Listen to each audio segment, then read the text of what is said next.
And for the final time this week, the Evansville Otters take the field here at historic Massey Field to complete a three-game set with the Florence Yalls. Good evening to you. He's Bill McEwen. I'm Matthew Will, joining you for another edition of Otters Baseball. And, well, there's not really too many ways to describe last night's outside of two big points. A disappointing night with the Otters bats, but a really good performance from Brett Adcock on the mound. Oh, I would say 14 strikeouts. I think 7 innings. Was it 7? But they only 2 walks. I mean, it was just an outstanding demonstration of fine baseball pitching. Good control, good command, and one unfortunate misplay at third base. There goes the ship. It just sunk right there. Yeah, the game went 5 scoreless innings before in the top of the 6th, the Yalls finally struck. It was an error on Anthony Torrales there at third that allowed the first run. A single right afterwards allowed another one, and then a 2-run home run broke the game open. And from there on out, it kind of just felt like the ship was already at the bottom. Yes, right. But the first, I mean, whether the second run scored or that home run brought in 2 is immaterial. The one run, it was a 7-0 loss. So the first run has scored on the error. That's the biggest play of the whole game. Well, then 2 innings later, when Jake Polancic entered the game, 3 more runs would score, but they were caused after an error on George Khalil out there at short. This is one of the first times in my life I've seen a game that had 7 runs, all unearned. Yeah. Well, in both cases, between the third baseman and the shortstop, in my evaluation, my observation, both of them tried to execute a double play, yet they were throwing the ball before it ever went in their glove, and that was the problem. Now, there's also parts of this game worth stepping back and admiring, and that's especially the work of outside of the air. George Khalil had a great day at short, and Andy Armstrong had another solid day at second. They are 2 of the finest young men, defensive players in this league.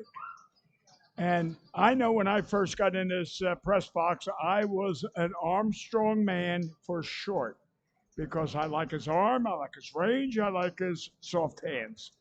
However, Crocodile George has shown me more outstanding plays, and I just got to go. He's a better shortstop than Armstrong.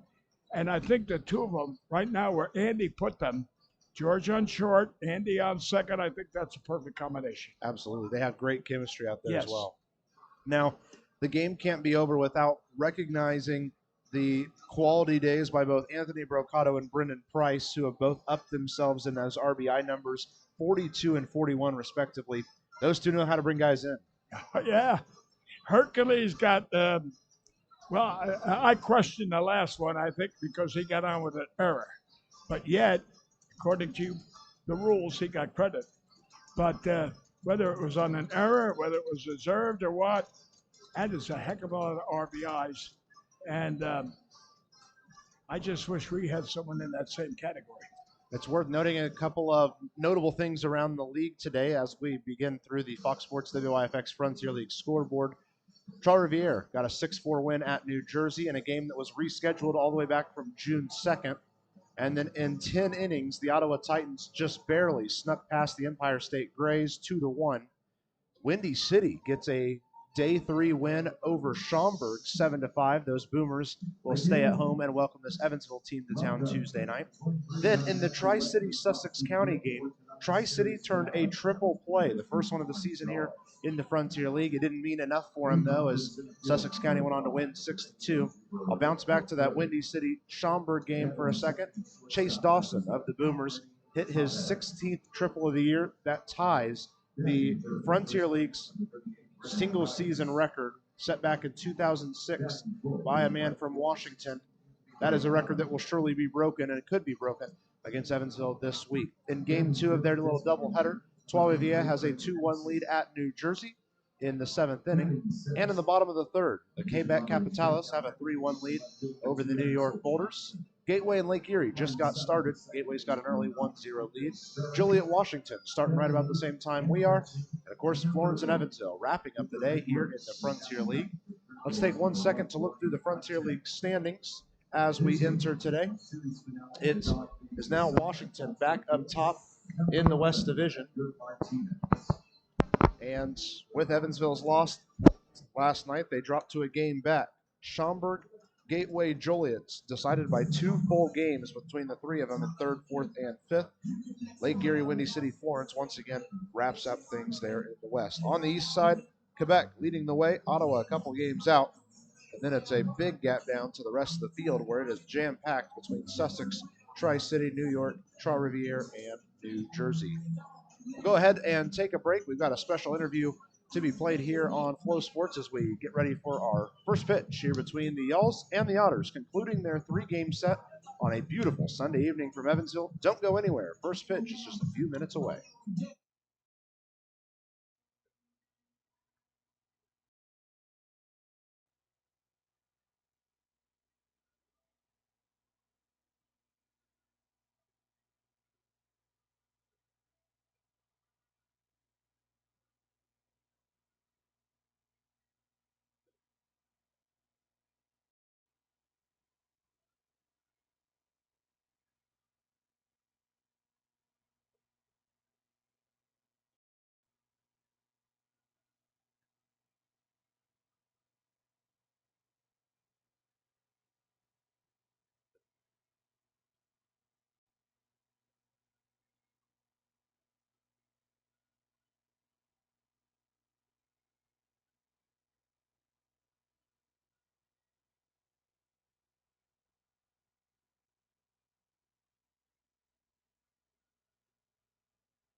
Want to remind you that Evansville Otters baseball here on the Otters Digital Network and Flow Sports is presented by Working Distributors Evansville.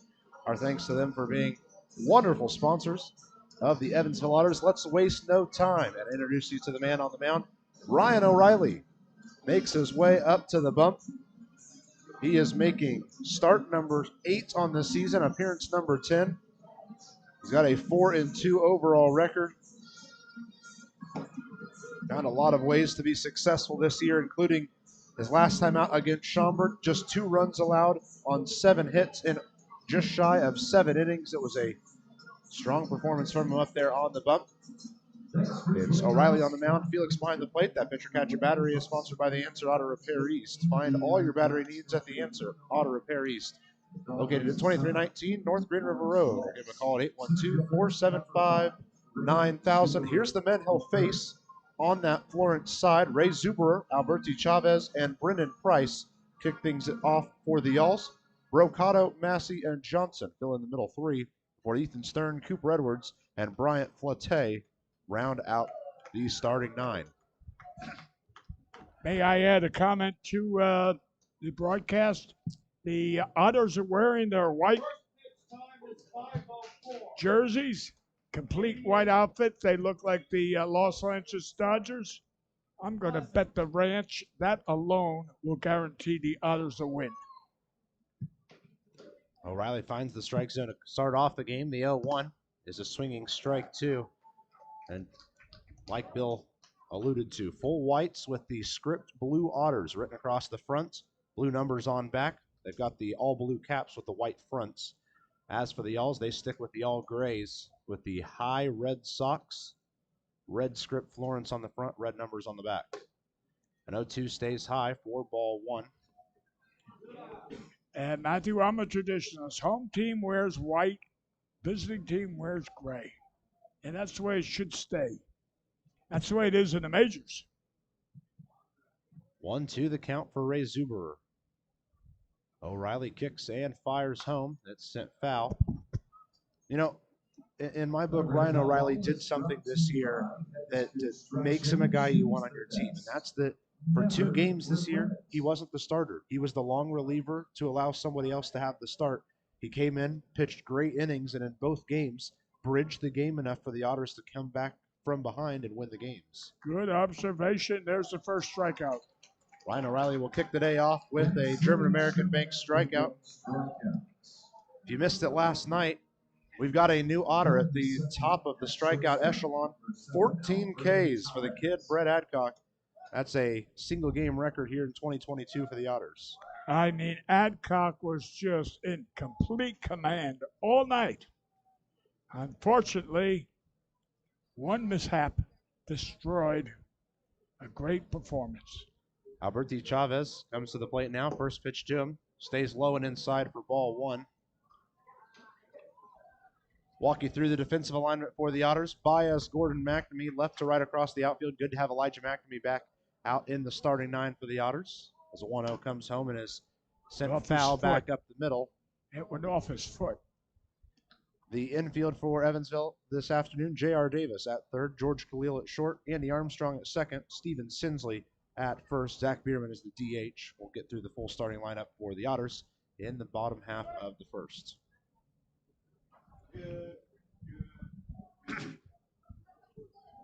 1-1 the count for Alberti Chavez. Pitch on the way. Stays low.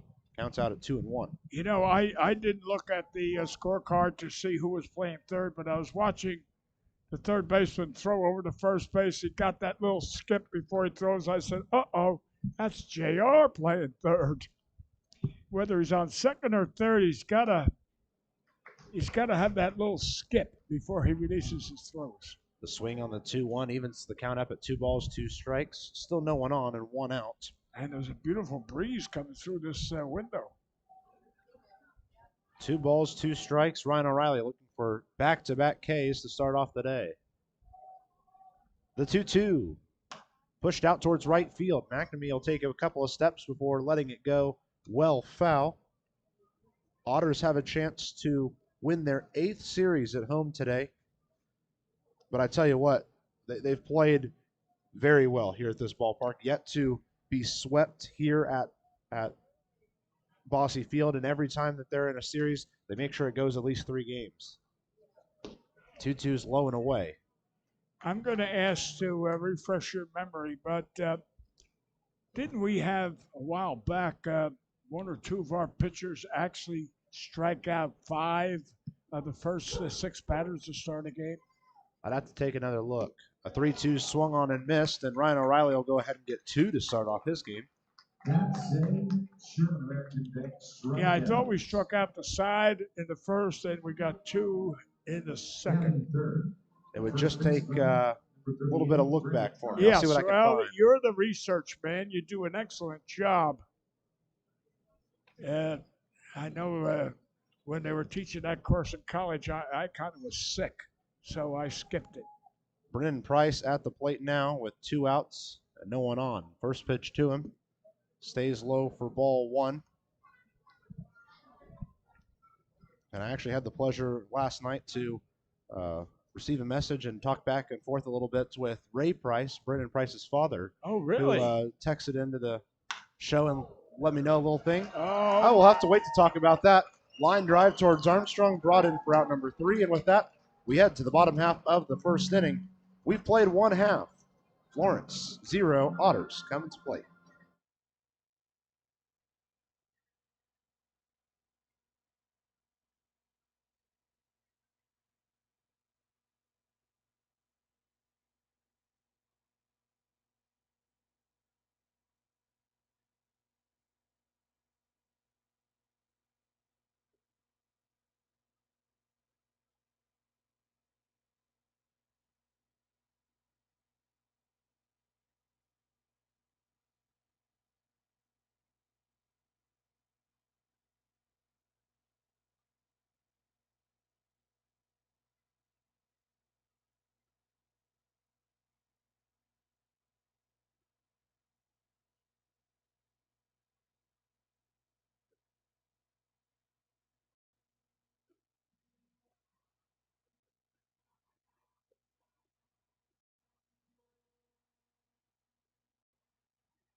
To the bottom half of the first we go. Let's introduce you to the man on the mound for Florence. It's going to be Edgar Martinez. The righty is making a surprise appearance, as yesterday he was not on the roster. In fact, he was part of the Florence roster earlier in the season, was released, and now has been re-signed to once again be a starting pitcher for him. In the games that he had pitched, he had a 7.46 ERA and a 2-3 record in his 5 games started. It's Martinez on the mound and Edwards behind the plate. That pitcher catcher battery is sponsored by The Answer Auto Repair East. Find all your battery needs at The Answer Auto Repair East, located at 2319 North Green River Road. Give them a call at 812-475-9000.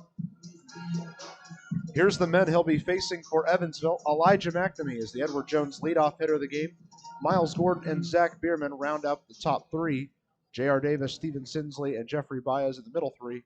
Khalil, Felix, and Armstrong round out the 9. First pitch to Mcnamee. Inside ball 1, and I think I speak for just about everyone. It's nice to have Elijah Mcnamee back on this squad. Glad to see him back in Evansville. I was just about ready to say that. You do that to me all the time. You steal my thunder. Anyway, welcome back, Big Hit Mac. Well, the Otters have gone a couple of nights without someone that could help pick up a big hit here or there. It'd be nice if Elijah could be the one to help do that. The 2-0, called strike on the high outside edge. Well, Baez played a decent right field, but there's only one super right fielder in this league, and that's the man that's batting right now. Big Hit Mac.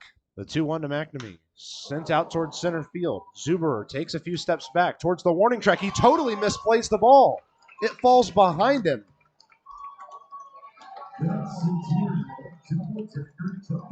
And it's a double for Elijah Mcnamee to kick it off. I mean, that ball, that had some drive to it. I was watching the center fielder all the way. And you look at the flag, I don't know if that ball was held up by the flag or whether it gained a few miles with the flag. Well, it was dead straight to center field. Oh, yeah. The center fielder, Zuber, was playing it over his left shoulder, looking back, and suddenly the ball dropped about 5 feet behind him. Oh, really? So I'm not sure where he lost the ball, but when he lost the ball, he really did. Oh, I didn't. Well, again, I've got to get Mr. Bussing and cut that steel girder down. I can't. It blocks me out of so much. Miles Gordon shows bunt his first time up. It's way inside for ball one, and it's a great stop by Edwards to keep it from going back towards the backstop. Defense is playing in on the corners and shifted rights in the infield, or the middle two infielders. As Miles Gordon's looking at a 1-0 count, we'll see if he shows bunts again. And he does. Right back up the middle. The throw over to first, off the bag. Hey, he's safe, and is that a hit or an error? It's got to be an error. I'm going to say it should be an error. Error. It was an error. So Edgar Martinez credited with the error as Miles Gordon's going to reach. Elijah Mcnamee is going to successfully make it to third. And Zach Bierman's got a shot to put the Otters up right away. You know, in all the years that I've been up here in the press box and Andy's been down on that field, that's the first time I ever seen him bunt this early in the game. And it proved to be very successful. I'll tell you, one thing's been proven correct this week, and that's that there's going to be games that the home run ball doesn't exist for you, or right. for the other team that for that fact. If you can pick up a one run here, it could be the only one. Last night, it took only one run. And in fact, we lost the night, or we won the night before. Well, actually, we won the night before with 2 runs because of the last one was rain delay or something. But we were going into that last inning with a 1-1 lead. Well, and this whole homestand has been that way. Yes. All 3 games against Schaumburg, and now the first 2 against Florence. They've thrown over to Gordon at first a couple of times, but he's back safely. I know. My heart doctor called me and he said, "What's going on?" Bierman puts one right back up the middle, takes a funky hop. And they'll only get the out at second, and they will not get the one at first. So it's an RBI, fielder's choice for Zach Bierman. Tough play for Chavez there. He played the ball, but he had to step off the bag to make it, so he had to go back and step on second. You're right. The Otters were very lucky in that case, and they got another run, which is nice. Bierman gets an RBI. But so far, the game and the luck has gone the Otters' way. Well, and now it's about turning the couple opportunities of luck into make them pay for it. Find a way to score more than 1 run here. That's right. Capitalize on the errors. First pitch to Davis. Big curveball falls in for strike 1. Well, I think that was the capital word you just said. Capitalize. Yeah. I mean, we have had runners on third base and second base and no outs in the past and never scored. 1 stays high and inside. And that's something I'm looking for in Edgar Martinez. He was with the team, then he wasn't. Now he's suddenly back with the squad. So where does his game lack? Where does he need to still improve? What changed since he was last on the team? 1-1 is sent back towards the net. Well, what I'm going to say is he probably was released and there was under condition hang around town because we may need you because, a released ball player, you're not making money, so you can't afford to stay on the road. The 1-2 to Davis is sent foul to the right side. Watch out, Otters dugout. And release can mean everything. Release can mean the player decided to step away. Release could mean that the team actually released him because of talent or because of roster space. Release can mean a lot of things. You're right. So we don't really know the extent of why it happened. No. Because it's very possible he just needed to step away from baseball for a couple of months. Right. Wanted to save the team money. 1 ball, 2 strikes. Might have saved the team money, but he was taking money out of his pocket to live for the. A 1-2 is going to bounce past Edwards. You can't really fault him for that one. That was a really tough one to try to stop. I was going to say, now you give him a pass ball on that is a misdemeanor because he never touched that ball. It was way outside. He really dove after it, too. And it took a bad hop on over his glove.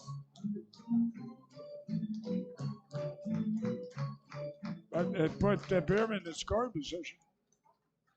Bierman at second. J.R. Davis looking at a 2-2 count with one out here in the bottom of the first. Evansville already up by a run. Pitches outside and dribbles out of the glove of Edwards.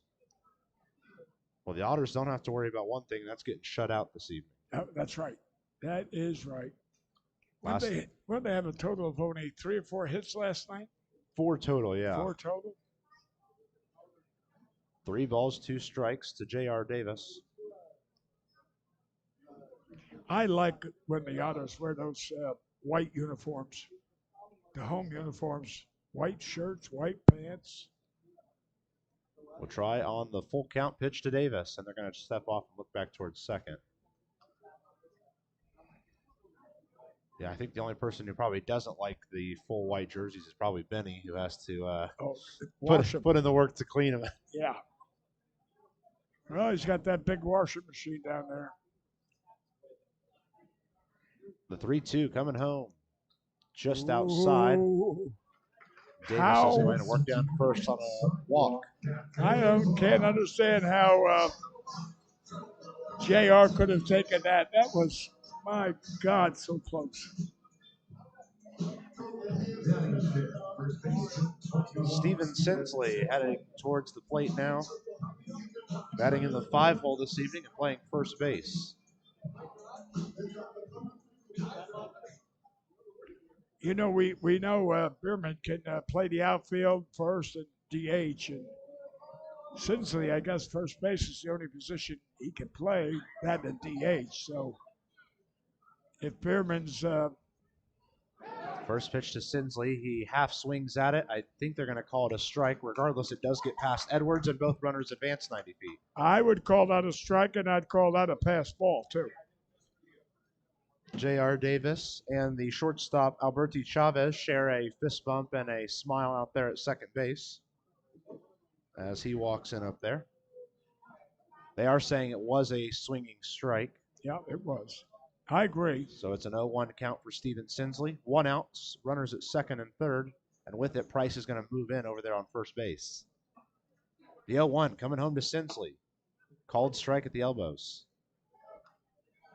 You know, Price is playing first base there. He's big enough that he takes up half of that area. All he has to do is lay flat, and he'd prevent maybe 10 hits. 0-2 to Sinsley. Stays inside. You know, one of the things I learned about Brendan last night while I was speaking a little with his dad is that he was drafted as a pitcher. And he did pitch a little bit in college as well. But it was really DH and first base where he really started to fall into positioning. But he could throw 95 at one point. Well, I would gamble yes. And, you know, I did that. Ball bounces in. Bierman's not going to test it. He'll stay at third. I took a Mount St. Clair basketball player that was like 6'7" or something. And I asked him to come out for the team, made him a pitcher because of as tall as he was, and he had big, long, lanky arms. And I said, you know, if you would do a step toward home plate instead of 60 feet, it'd probably be 55. And with that arm, it'd probably be 50. The only thing is that he never materialized, ended up playing first, too. 2 balls, 2 strikes for Steven Sinsley. There's runners at second and third, 1 out. He's going to call time and step out for a second. I'm going to say Edwards is so far, and this is only the first inning, is having a rough time with this. And I tell you what, they're not even his fault. No. Poor guy. They're all Martinez's curveballs. 2-2 for Sinsley. Pitch on the way. Swinging strike 3. And Sinsley will be out number 2 here in the first. It's the first strikeout of the game for Edgar Martinez. It'd be nice if Mr. Baez, it wouldn't be a grand slam, but it'd be so nice if he got a home run, give us a 4-run lead.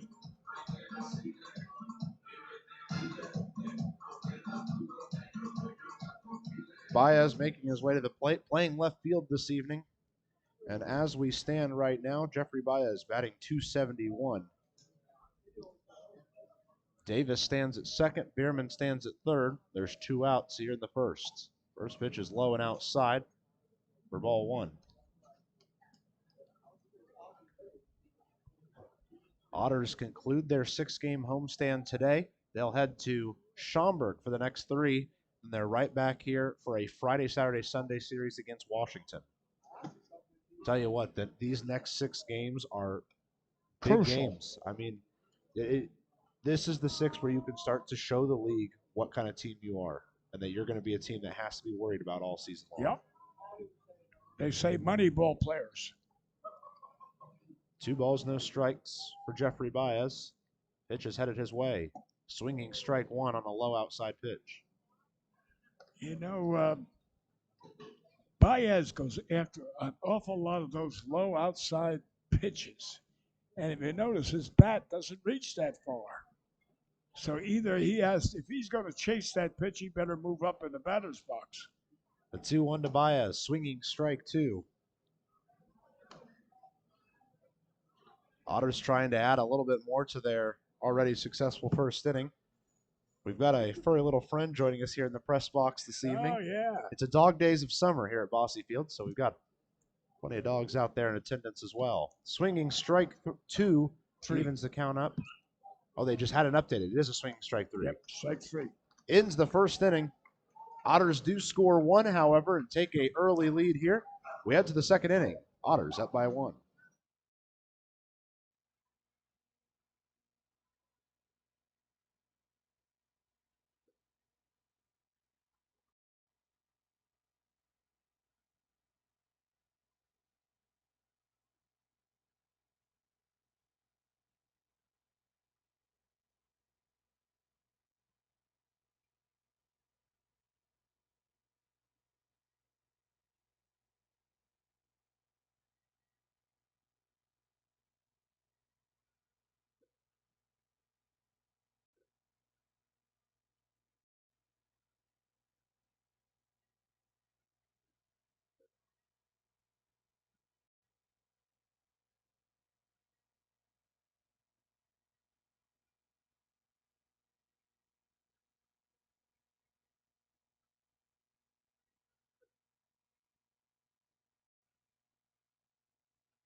To the second inning we go. And we'll take another look through the Frontier League standings at this point, presented by our friends at Steel Court.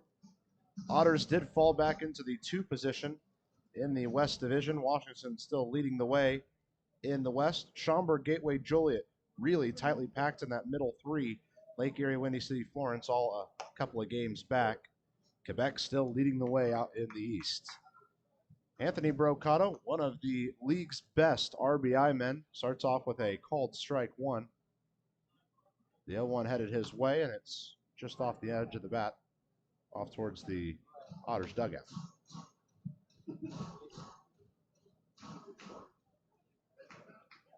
Otters up 1 after the RBI fielder's choice hit by Zach Bierman in the first inning. An 0-2 to Brocato. Skied out towards right, but well fouled and get out of play. I know this gentleman, Brocada, is one of your favorites, and you think he belongs in the All-Stars. I know you've bragged about him, and that's nice that he's an opposing player, but yet you recognize talent. An 0-2 to Brocato. Strike 3. A half swing, and it must have stayed high for ball 1. I thought that was a pretty good breaking curveball that went right over that plate. I'd come back with the same pitch. O'Reilly will have to retry. The 1-2. High and inside evens the count up. I think it was the same pitch, but it didn't have any break to it. 2 balls, 2 strikes to Anthony Brocato, the right fielder. The 2-2 right back up the middle down for a base hit. Tell you, that got right back up to Ryan O'Reilly in a hurry. He extended his glove, but couldn't quite bring it in. I think the glove was more or less a defense for to protect himself, not so much intention. That was pretty well hit line drive. He had to kind of get the 7-iron out for it. Did bring it kind of up Yeah. out of nowhere, but hey, he got himself a base hit, and the Owls have themselves a base runner here in the second. Craig Massey heads to the plate now. He did not appear in last night's game, but was the leadoff man back on Friday night. Big lead for him over there at first, by the way. First pitch to Massey's high and outside, ball 1. Brocato on the season, 2 for 6 in stolen base attempts. Certainly could have fooled me with the anticipation he's got over there at first right now. The 1-0. Called strike right at the elbows, center of the plate. The canine friends around Bossy Field are trying to cheer on the Otters this afternoon. Secret Weapon's not leading them, is he? Not this time. A 1-1 for Massey. First, they're going to go check on Brocato. He's back in plenty of time.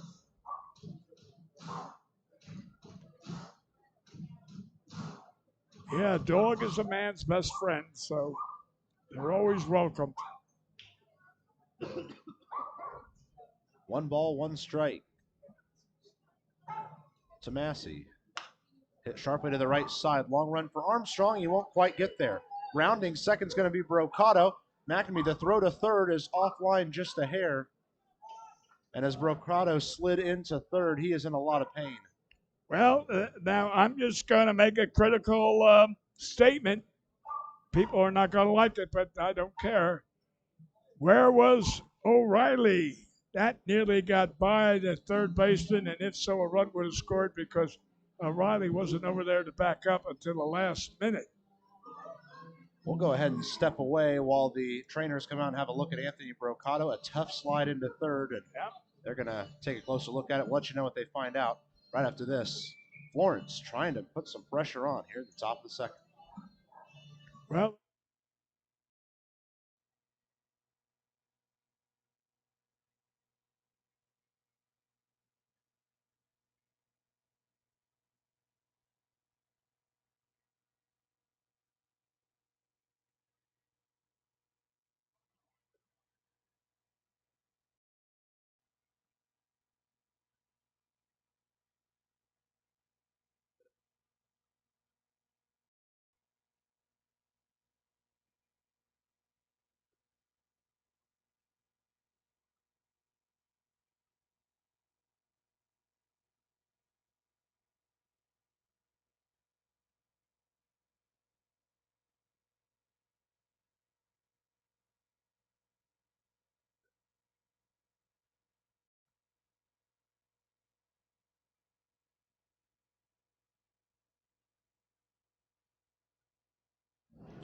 We are here in the top of the second inning. Anthony Brocato good to go. Just needed to run off a little bit.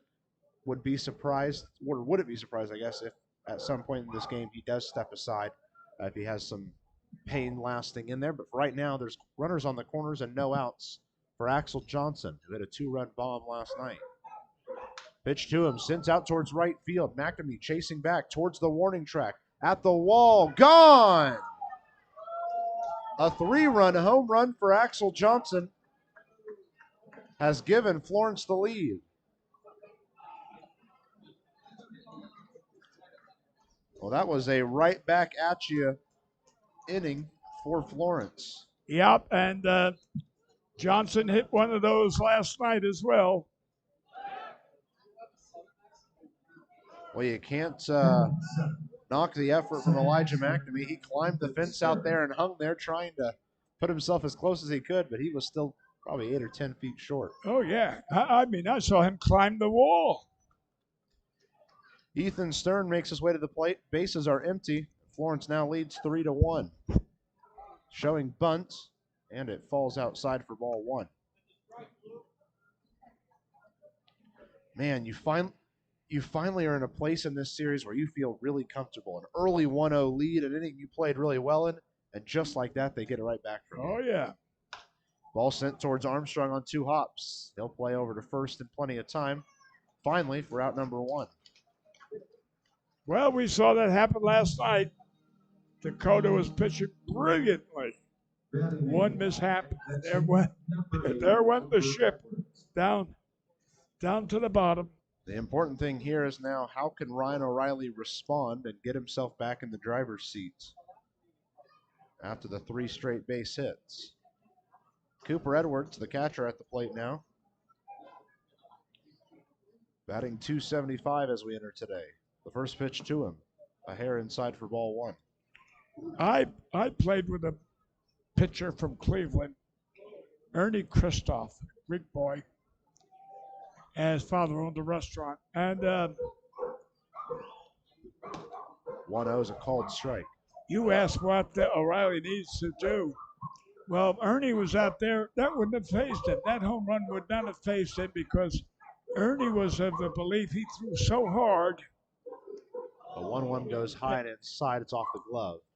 Ernie believed he threw so hard that everyone could hit a home run. So hitting a home run off Ernie Kristoff was not unusual or not phasing him at all. 2 balls, 1 strike for Cooper Edwards. Pitch is on the way from O'Reilly. Strike. Called strike on the high inside corner. Evens the count up at 2 balls, 2 strikes.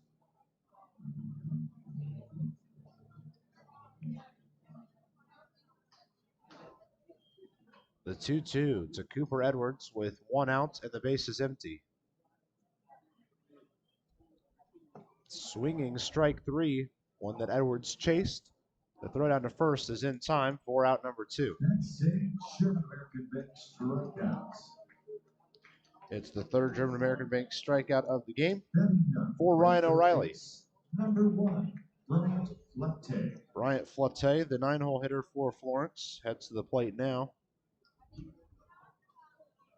We're going to get to see 2 of the same pitchers this week at Schaumburg, as Glickstein Arjona will be the first 2 to pitch in the 3-game set. Akanuma, who will round out the 3-game set for Schaumburg. As for the Otters, Brahms, Gossman, and Watland set to go. That was a nice interview you had with Bachman last night, and he is one of our better pitchers, starters. Yeah, Justin Watland's been a lot of fun to watch on the mound recently. Finally found himself into a groove, and there's nothing stopping him. He'll look to keep it going later this week at Schaumburg, which is crazy because it will now mean that he got to play in 1 game in each of the 3 Schaumburg series now. That's a team he's gotten familiar with. 0-2 the count to Bryant Flatte. Right. This is probably low for ball 1.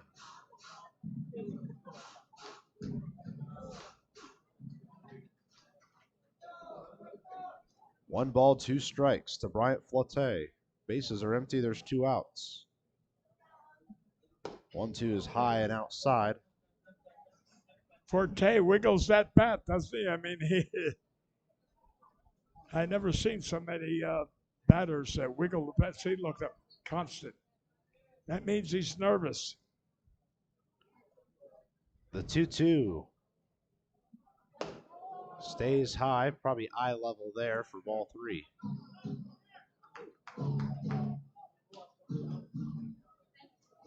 Defense playing straight up for Flatte, the 9-hole hitter. The 3-2 pushed foul to the left side, and Flatte will live to see another pitch.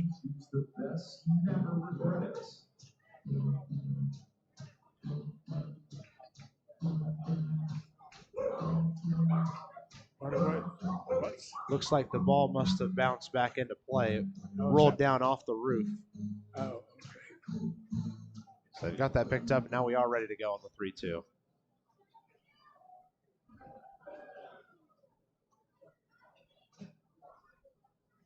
Payoff pitch. Sent foul again to the left side. You probably never heard of a Walker Cooper, have you? He was a catcher with the New York Giants. and he used to pump that bat back at like they were pumping water. And he was a great hitter. He would ricochet. He'd hit a ball off the right or left field wall, and they were thrown at the second base, and he'd have to slide. I mean, he could hit that power, but he was like a locomotive that needed plenty of steam to get going.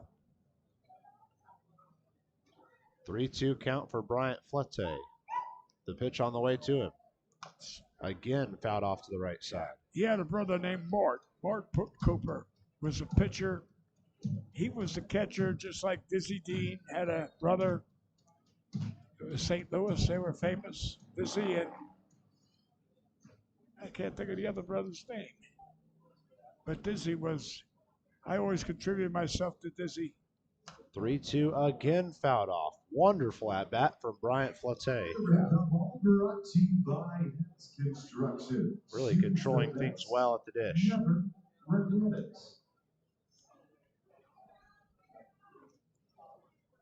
Let's try again. For the fifth time on a 3-2. Skied out towards center field. Gordon will chase back a little bit and bring it in. 4-out number 3. But not before a 3-run home run for Maxwell Johnson has given the Yalls the lead. Kind of a anything you can do, I can do better scenario here for the Otters.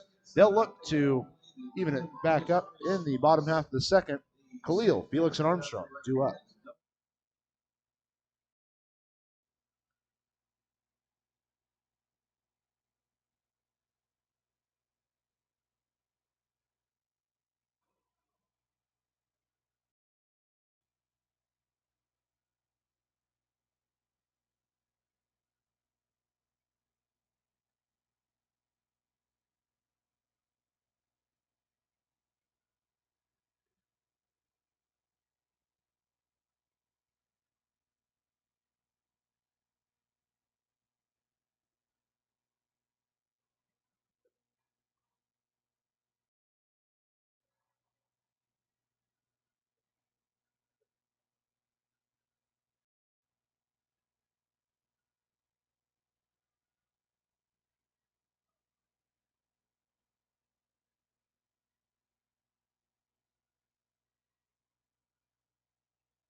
As we go to the bottom of the second inning, the Otters now find themselves down by a pair of runs, unable to get themselves a shutout ending.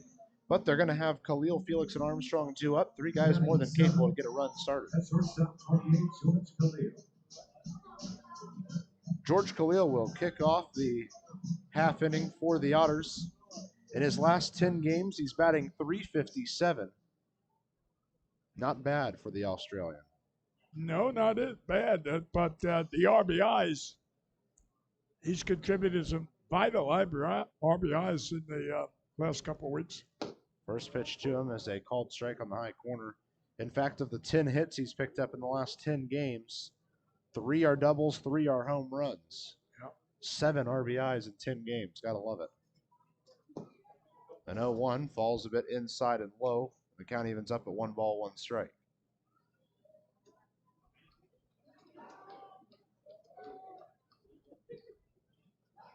The 1-1 to Khalil.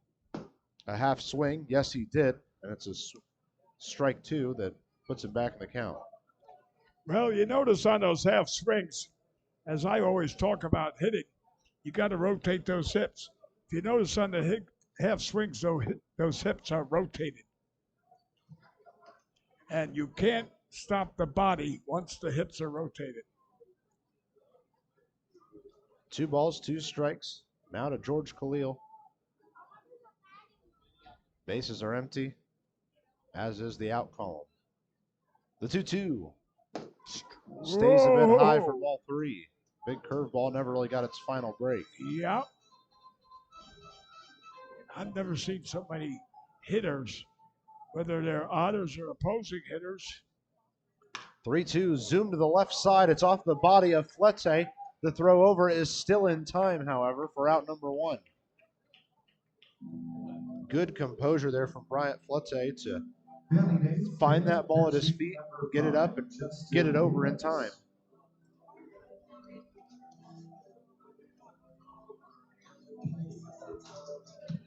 Kenny Keltner played third base for the old Cleveland Indians, and that's the way he fielded most of his ground balls. He got them off his belt. Justin Felix, the catcher, making his way to the plate now. In last night's game, Felix went 0 for 2 with a walk in his final at-bat. Starts off this one with a called strike. Justin Felix does a phenomenal job of working his way long into counts, and a lot of the time earned himself walks. You said he leads the team in walks, didn't you, at one time? At one time he did. Steven Sinsley now leads the team in walks. Okay. But Felix is part of that chasing group. He's actually in third with 19.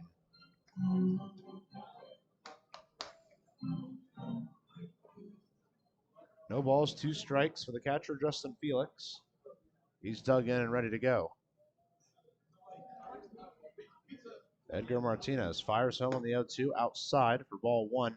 I think Edgar Martinez struggled in the first inning to find the strike zone with consistency and be in real control of his breaking pitches. I think he's in plenty of control now. Oh, I will say I think he's got a pretty good breaking pitch, too. The 1-2 to Felix. Outside again, and it gets past Edwards back towards the backstop.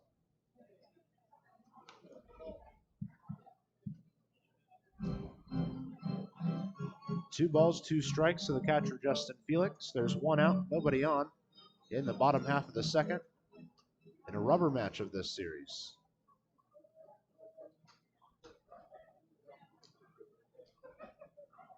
The 2-2. High inside. I think it hit the bat. It hit the bat for a foul ball. I think it might have hit both of them, actually. I think it hit the ear flap of Felix, then it hit the catcher's mask of Edwards. Oh, okay. Well, it looks like he's going to take first base. He is. First, Manny Flagg's going to come out and make sure everything's all right, the athletic trainer for the Otters. Manny McCauley makes the walk down to make sure everything's good as well.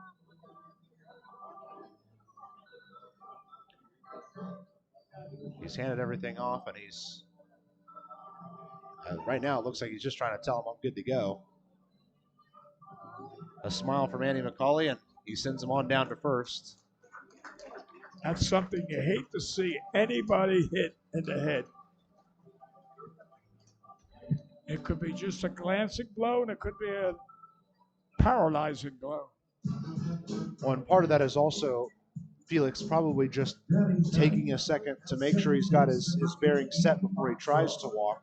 We saw a couple of weeks ago, Briley Ware of the Joliet Slammers took one off the back of the helmet, immediately tried to make his way down to first and stumbled a bit. Right. Really never got a chance to get his feet back under him. Felix has a small lead over at first. First pitch to Armstrong. He's showing bunt, pulls away, and it's ball 1 up high.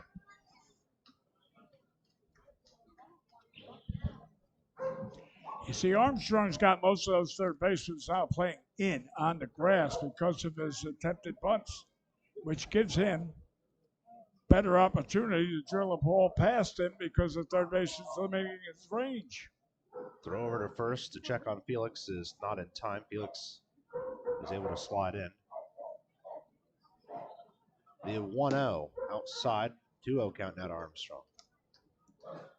Now this is, nothing against the running of Felix. He is 2 for 3 on stolen bases this year, but Felix doesn't poise the stolen base threat to me that warrants the throw over. Here at Bosse Field, the throw over is so potentially dangerous. Felix is not a guy who's usually going to try to steal bases on you. So every throw over you do there is just risking putting him on third. You're right. Bad throw. It's forever to the wall of the stands. 2-1 to Armstrong. Outside again. Now, it does help when your first baseman has a range of 7 feet in any direction. Yes. All he has to do is put that glove out. He automatically assumes a 20-foot range. 3-1 to Armstrong. There goes Felix. Struck towards Chavez at short. He'll throw to first, and it gets past the first baseman, Price. He had to dive way over to make that grab. But a good heads-up play by Edwards. The catcher was right there to back him up and help out. They're going to credit it as an error to Price that allows Armstrong to reach. Now, last night, this team capitalized on an error. Scored 3 runs. This is an opportunity for the Otters to have the same. Well, and they already did it once this game. They did it in the first inning. Right. That's a tough play for Price. The pitch came in so close to the dirt. By the time he had leaned over and got to it, it was going to be a bang-bang play anyway, and it just rolled out of the edge of the glove. But, it was good that the runner on first was Felix was running. Yeah. Because that eliminated the double play. Well, then Felix took a couple steps off when he saw the ball go away, but Edwards made a great backup play as the catcher getting over there, helping out. Yeah, once I saw it got by Price, I said, oh boy, Felix is going to go to third. Then all of a sudden, there's Edwards, the backup catcher. And he was just catcher is backing up. Right there. He's right there and prevented the runners from advancing. And could it have been a close play at third? Yeah, probably, but it just wasn't worth the risk. That's right. Well, the Edward Jones leadoff hitter of the game, Elijah Mcnamee, makes his way to the plate. Talk about big hit Mac. This is a big-time situation. First pitch to him with runners on first and second and 1 out. Swinging strike 1 on a pitch high and in. Yeah, we've got 1 out. Good chance to score. Big hole there between third and short. 0-1 to Mcnamee. Catches the zone again, high and inside. Mcnamee zoomed a double out to center field his first time up.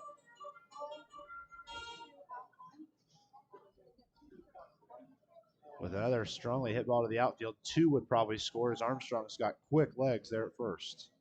And a huge lead. The 0-2. Swinging strike 3 will sit down Mcnamee. And it'll be Miles Gordon now who has to try to be the hero. Now, I'm assuming Mcnamee came in by airfare, not driving, because I would assume so. Oregon's a pretty long way from Evansville. Miles Gordon makes his way to the plate now. 2 outs, 2 on. Big chance for the Otters to grab another run in this game. First pitch to Gordon is fouled high and out of play to the left side. I'll say this much. This is the most successful Dog Days of Summer the Otters have had all year. There's a lot of four-legged friends joining us here at Bosse Field today. Finally, a pretty cool or a cooler day on Sunday for once. It's a beautiful day. Yes, indeed. The 0-1 to Gordon is a ball just a bit high of the zone. During my career in baseball, we used to play Sunday afternoon games at 1 o'clock, and most of them were double headers. And I loved those games. The 1-1 to Miles Gordon. Sent weakly towards the right side. It's foul, however. Otters are one of the only teams that play these late games on Sunday. Most of the league plays 1 p.m. A lot of the league plays 2 p.m. as well. That's what they should be. It should be afternoon games. Well, and if for nothing else, for the travel. Because, for instance, Florence, as soon as this game ends, makes their way back to Florence. Now, of course, that's not too bad a drive, but for some teams, they've got 6 or 8 hours they make right after the game's over. So it always helps them to get done a little sooner. Well, what you're saying is true. A swinging strike 3 for Miles Gordon ends the half inning. Otters are going to strand a pair of men on base. And after 2 full, it's Florence 3, Evansville 1.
To the top of the third inning we go. The Otters, for the second straight inning, strand 2 runners on base.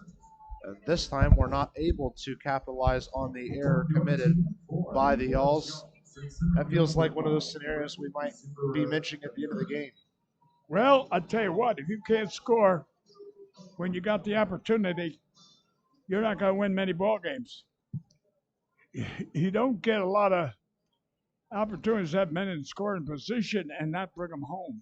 Strikeouts, strikeouts, strikeouts. It seems like the Otters, the batters have been striking out more than the opponents. No balls, 1 strike to Ray Zuberer. Zuberer's first time up was a strikeout to lead off the game. Yeah, we were talking about striking out the side, and we did have the first 2 strikeouts. Those dogs are certainly cheering the team on. I tell you what, Ryan O'Reilly's got 2 big fans somewhere out there. The 1-1 to Zuberer. Strike. Called strike 2. Oh, boy, was that a beautiful curveball. Nice curveball, fell into the zone nicely. Yeah, it dropped into it. You're right, fell. You said fell, I said dropped. 1 ball, 2 strikes. O'Reilly kicks and delivers. Launched high and foul to the left side. Davis tracking it down towards the warning track. And he brings it in. An out that only happens at Bosse Field is good for out number 1.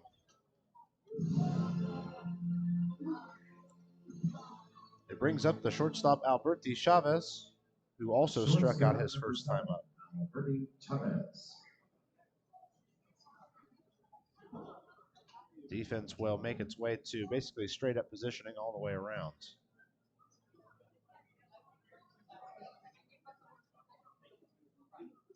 Curveball again. In, called strike. He's got good command of that pitch tonight.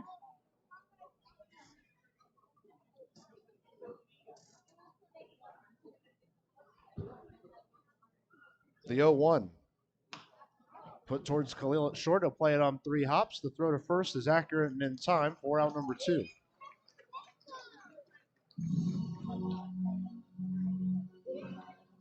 Two up, 2 down. Here in the third has bringing up Brendan Price.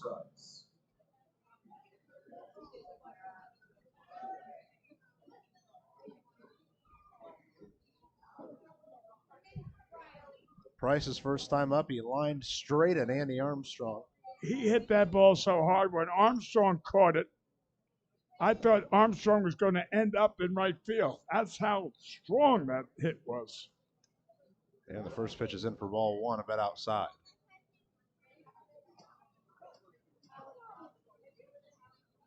The 1-0. That one stays inside, a half swing and a good check swing from Price. Keeps himself ahead in the count 2-0.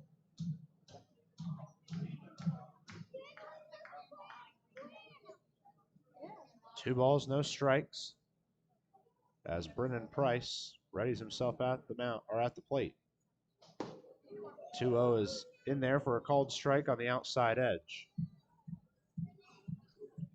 You notice Price has got both of his hands from the wrist to the elbow taped. Now I wonder why. Has he got bad wrists? 3-1 the count for Brendan Price now.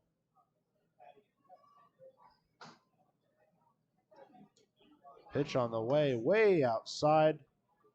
And it's a 2-out walk for the first baseman, Brendan Price. Right fielder, 16, Anthony Brocato. That'll bring up the right fielder, Anthony Brocato. His single kicked off the successful second inning. He singled, Massey singled, and then Johnson brought them all home on the home run.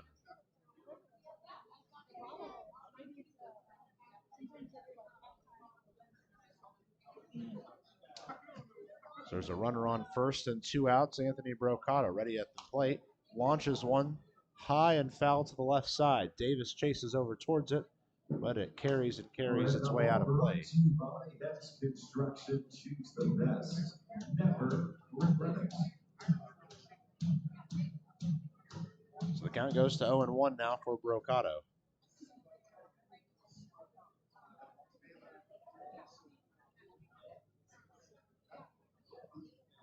The 0-1. High inside for ball one.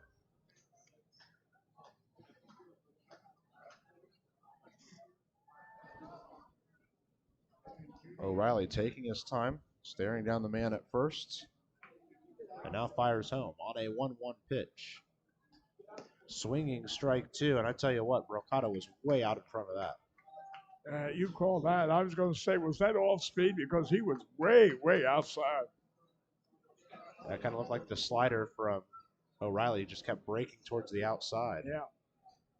So it's a 1-2 count for Brocato. And O'Reilly could end the inning here. The 1-2, a half swing, but not all the way around. Evens the count up at 2-2.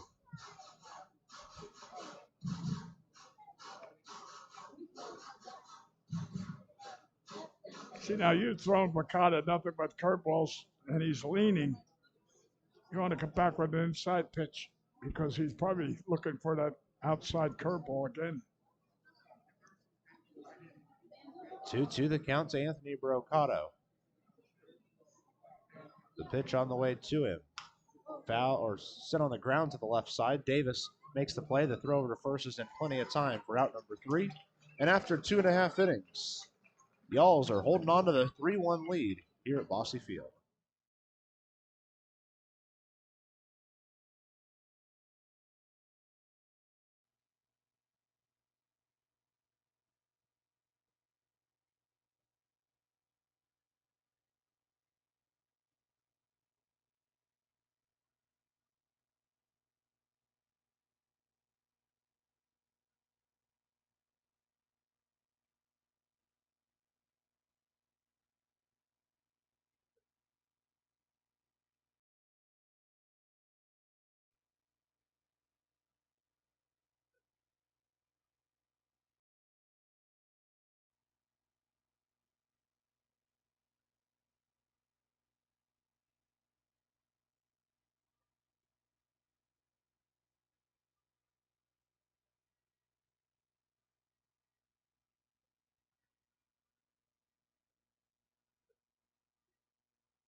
Bottom of the third, Evansville trailing this one 3-1. Really, it's one swing of the bat that's decided the game, and that's a 3-run home run from Axel Johnson. Other than that, Otters have been all right, got themselves some base runners. They just haven't been able to bring them all home. Zach Bierman will lead off this third inning. First pitch to him is a ball just a bit high. Well, you have preached all year long. You got to bunch those hits together. You got to get 2-3 hits together to score. Bierman cranks one to the right side, but foul. I mean, what's the sense of the leadoff hitter getting a base hit and the next 2 make outs and the next guy gets a base hit? Yeah, you got 2 runners on, but got 2 outs. The next guy strikes out. You never scored.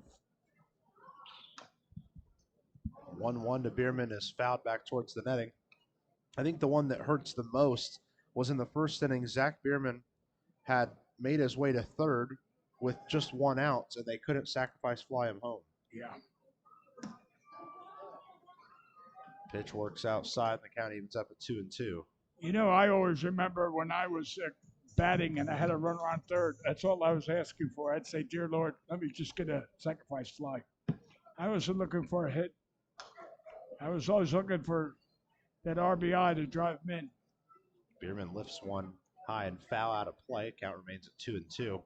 Both innings, the Otters have had runners on 2 different bases with 1 out, and then had back-to-back strikeouts that ended. Yep. A 2-2 to Bierman. That one stays low, and it's a full count for him. And I said that earlier that Sinsley was leading the team in walks. While that's true, Bierman did tie him for the lead. They both have 21 this season. 3-2 to Bierman. He cranks one to the right side. against the shift That's and two. through for a That's base a hit. double. That's a double. Bierman cranking for two. The slide to second is in time, and he's got himself a Deerhead double-decker double. See, now here we are again. No outs, runners on second, scoring position. We got a good opportunity. All we need is, well, if the next batter, if he doesn't get a hit, just hit to the second base side, the right side, bring him over to third. Well, it's now been back-to-back nights. Yes. The defense pulls that shift against Bierman, and he says, okay, I'll hit it right over your heads. And he hit it exactly in the big hole that they had. Yeah. It's not often you get to hit it in the hole between the second baseman and the shortstop, and it's on the right side of the infield. First pitch to J.R. Davis. Sent back towards the netting for strike one. You know, I noticed that JR always got that red sleeve on his arm. What is that? I know it's his elbow guard. Oh, but it's down on his elbow, or is it? Maybe it is. Okay. It's got one little piece that hangs over the elbow. Yeah.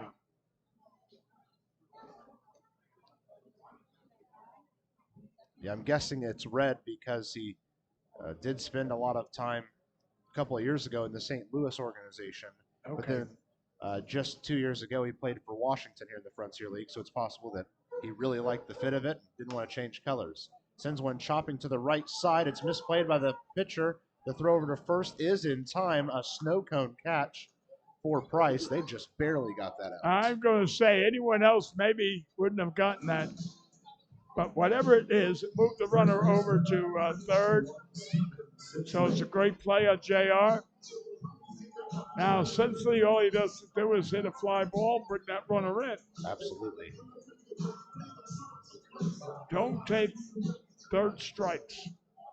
That bothers me when a batter takes a third strike. Sinsley started his day striking out swinging back in the first inning. His first offering in this half inning comes with one out and one on third.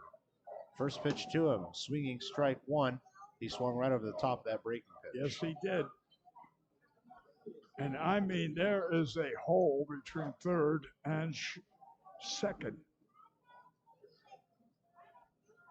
0-1 the count to Sinsley. Stays well low and a good stop from Edwards to keep it in front of him.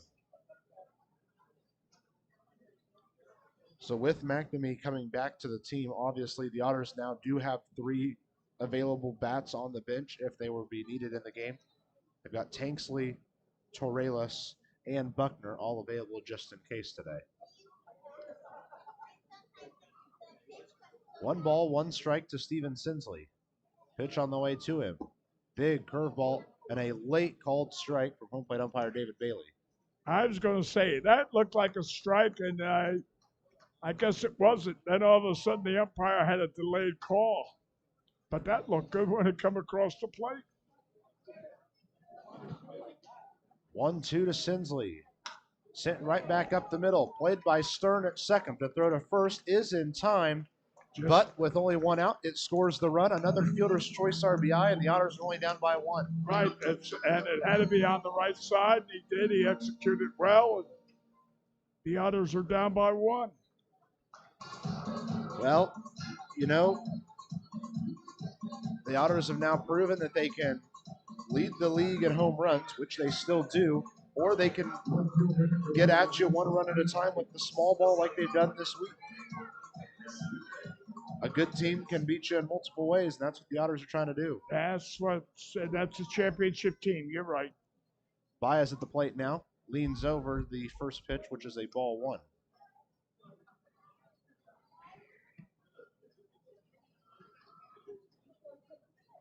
One ball, no strikes to Jeffrey Baez.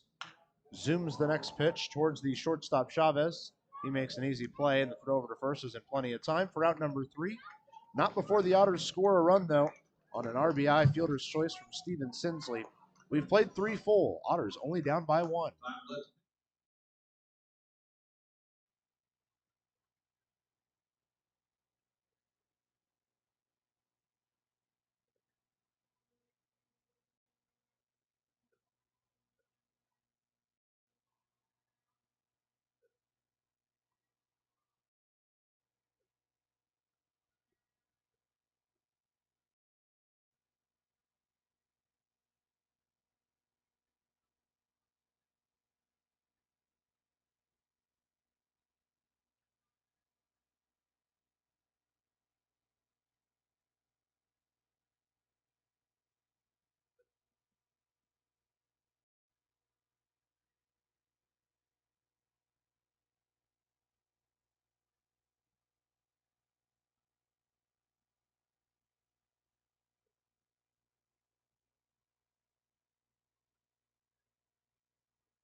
We've played 3 full innings. The Otters able to score their second run on a fielder's choice. Want to take this opportunity to remind you that Evansville Otters baseball on the Otters Digital Network and Flow Sports is presented by Budweiser, the king of beers.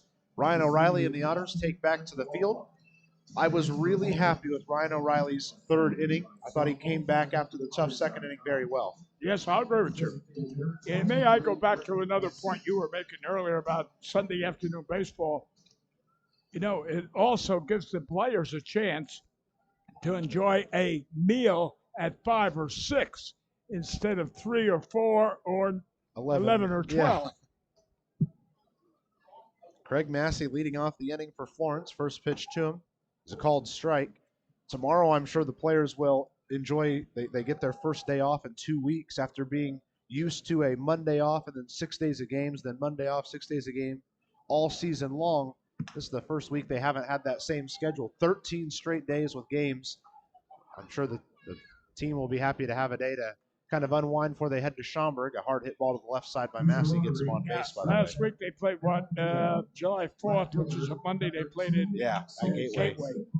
Yeah. So they've played. This is their 13th game in the last 13 nights, and I'm sure the team will enjoy tomorrow to unwind a little for the trip to Schaumburg.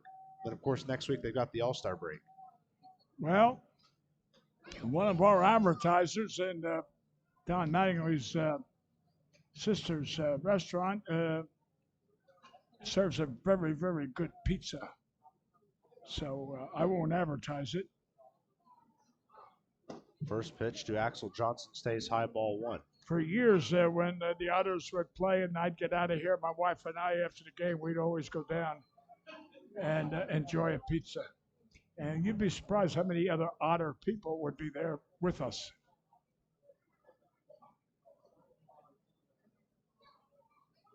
The 1-0 to Johnson stays high for ball 2. O'Reilly's allowed the first man on. This is an out that I'd like to see him grab and kind of stay in control of this inning. One runner on is not a huge deal, but when the second one gets on, that's when it gets a little scary. Yep. Axel Johnson, who last time up had a 3-run home run, is looking at a 2-0 count now. The 2-0.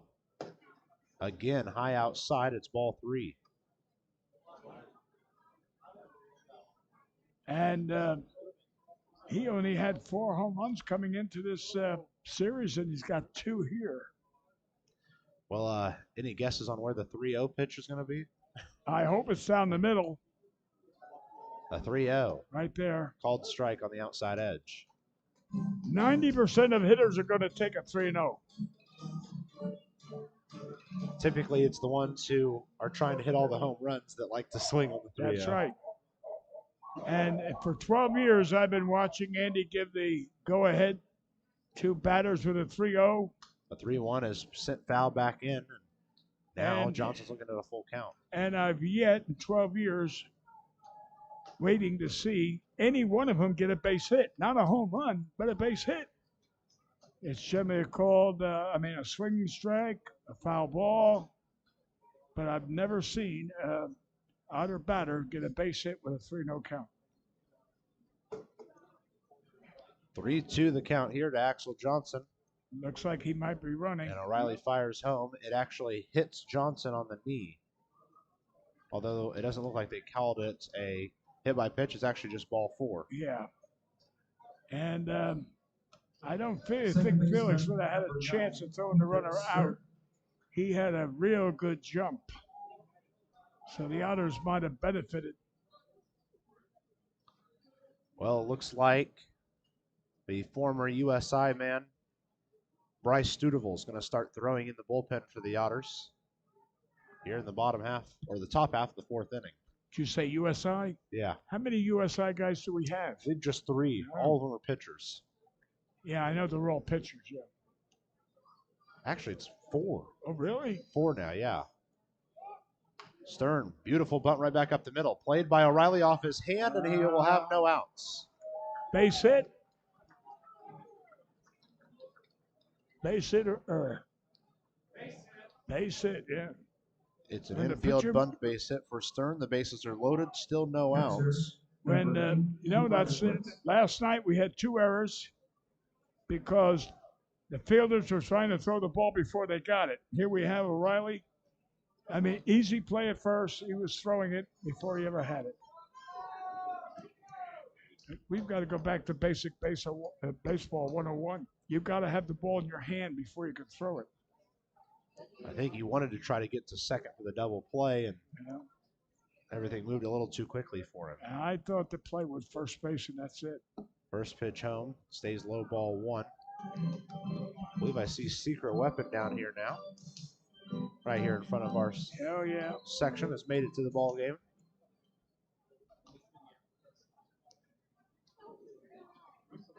Bases are loaded with no outs here in the top of the 4th inning. It is certainly damage controlled right now. The 1-0 to Stern. Swinging strike 1 evens the count up. What we need is a strikeout or an infield fly pop, and then a double play ground ball. Keep in mind that a fly ball to left is no longer a sure thing run with Baez back over there. He is one of the best at outfield assists towards home plate. The 1-1 to Stern. Skied out towards left. Baez chasing in. He parks underneath it. Brings it in. The runner will not go. And I tell you what, if Davis had not grabbed that one on its way home, it was in line to meet Felix at the plate. Yes, I agree. And Baez set himself up beautifully. If you were going to teach an outfielder how to go about that particular play, he'd be a good example right now. Absolutely. Bryant Flete will head to the plate now. In his first at-bat, he flew out to center field.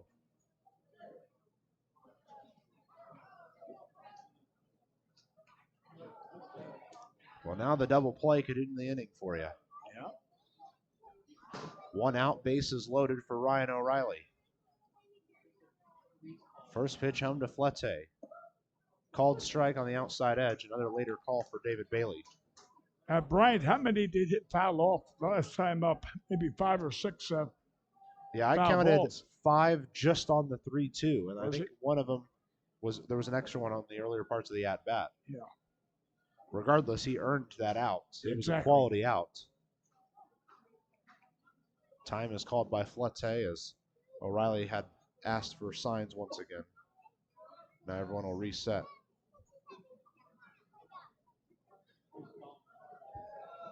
Bases are juiced with 1 out to the top of the 4th inning. And again, O'Reilly steps off.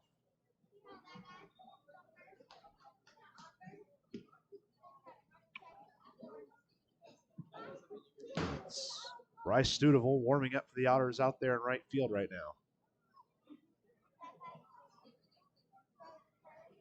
O'Reilly readies himself on the 0-1 to Bryant Flete.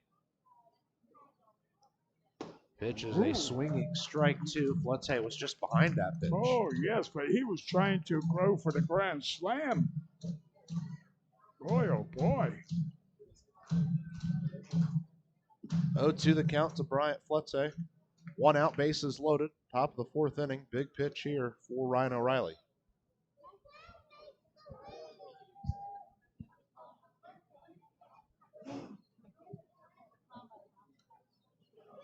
O'Reilly nods at the pitch count at home. And the 0-2 is on its way. Up high, ball 1.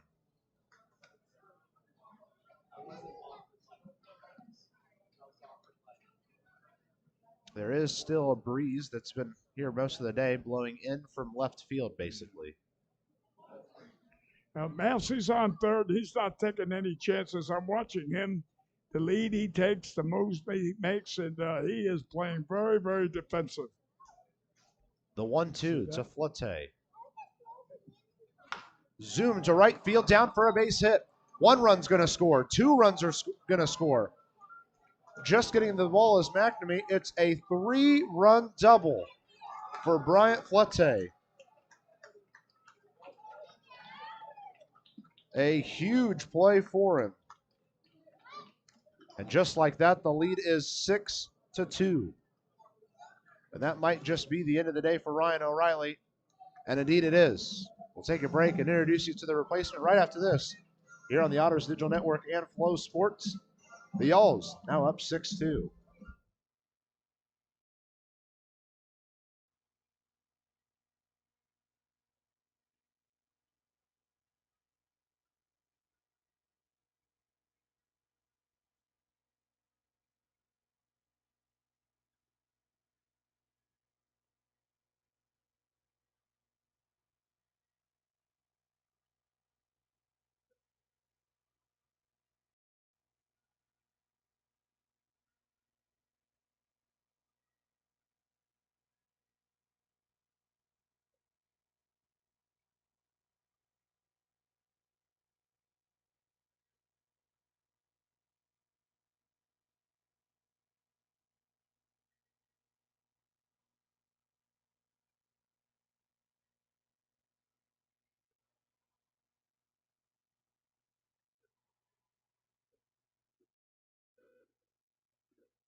Well, we're still here in the top of the fourth inning. Florence now leads 6-2 after a bases clearing double by Bryant Flutte. That'll bring in the new arm of Bryce Studeville out of the bullpen for the Otters. It's his fourth appearance of the season, his second as a relief pitcher. The other two times were as a starter. It's called The Bullpens, presented by our friends at Business Communication Solutions. Contact BCS for all your business solution needs. It's Studeville on the mound, Felix behind the plate. That pitcher catcher battery is sponsored by The Answer Auto Repair East. Find all your battery needs at The Answer Auto Repair East, located at 2319 North Green River Road. Give them a call at 812-475-9000. Studeville trying to carry things across for the next few innings. You know what really hurts you is when you got two strikes on the batter and you're way ahead. I mean, he slashed that to right field. There was no, I don't care if you had the greatest outfielder in the world. No one was going to get that. First pitch to Zuberer is ball outside. Yeah, the third run was about halfway home, and Mcnamee had just gotten to the ball. Yeah, I mean, it was it. And Mcnamee is a quick outfielder, but he just had no play at it. It just kept running away from him. Yep. So Zuberer's looking at a 1-0. Pitch on the way home. Outside again, ball two.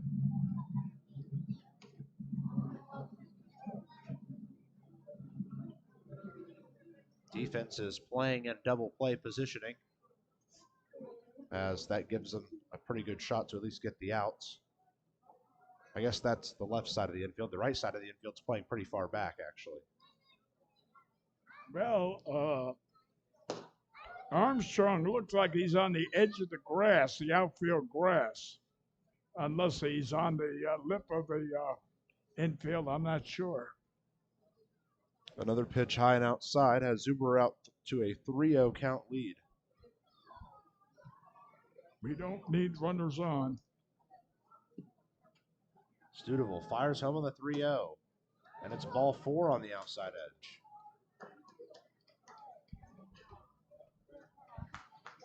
So that has runners on first and second with one out. Number 7, Alberti Chavez. It'll bring up the shortstop Alberti Chavez, who's 0 for 2 with a strikeout and a ground out thus far. Right now, the Otters just want something in the infield that they could turn two with. Well, you've got to keep that ball down so that it's a ground ball. That's what they call a sinker. So that means the bat always hits the top of the ball, so therefore it's coming down into the ground.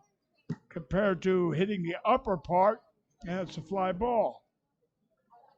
First pitch to Alberti Chavez is on the way now. It's lifted high and foul out of play. All right, foul ball brought to you by Yeah, it looks like we got a few people out there in the Never regret it. Corona patio. Must be nice to be out there in the shade But the breeze is nice out there too. with a beautiful breeze. You're right. The 0-1 for Alberti Chavez. Ooh, Ooh. nice curveball fell in for a second strike. I thought that was over his head. All of a sudden, it dropped right down into the strike zone. Well, the note you and I made about Studeville's debut appearance about a month ago was his curveball was phenomenal. Yeah. So it's nice to see that it's back. No balls, 2 strikes for Alberti Chavez. This is a big out if he can get it. The 0-2 stays outside for ball 1. That's a challenging pitch for Chavez.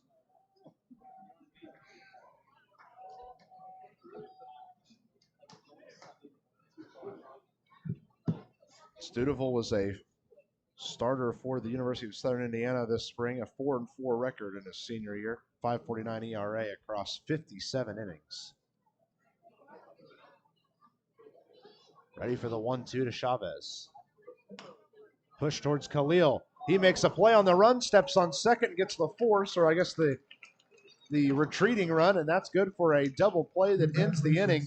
Exactly what the Otters needed, but a bases clearing double has given Florence an even bigger lead, 6-2 now, as we head to the bottom half of the 4th inning.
To the bottom of the 4th we go, and the Otters now find themselves down by 4 after a bases clearing double. And I tell you what, that was a rock solid hit to right field. It was.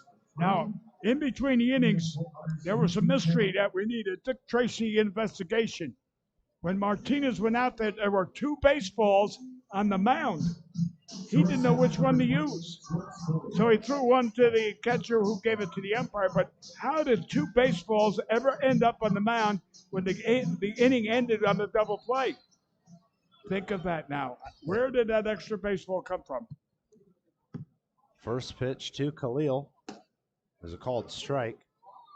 The only thing I can think of is that Khalil tossed the pitch towards or the ball after the play near the mound, and the home plate umpire didn't see it when he tossed the new one out. Well, I knew you'd come up with a solution. It's the only thing I can think of. And to me, that's the only way. The umpire had to. It was the umpire that had to put the second ball out there. Yes. 1-1 the count towards George Khalil. Outside. We're just about to the time that games usually start here at Massey Field. And because of that, right now the sun and I guess more importantly, the shade line is right there at the pitcher's mound now. So that ball gets really pearly white and then dark all of a sudden. Khalil puts one weakly back up the middle. Chavez, the throw to first, is in time. Good stretch by Price for out number 1.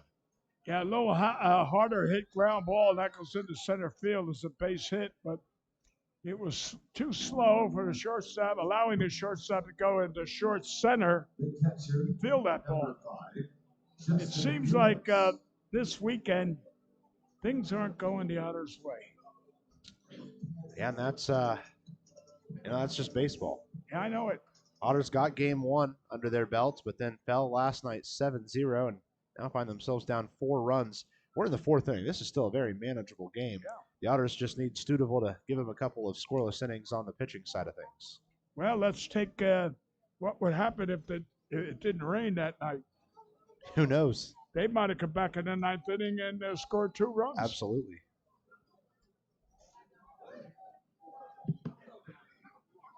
1-0 the count to Justin Felix.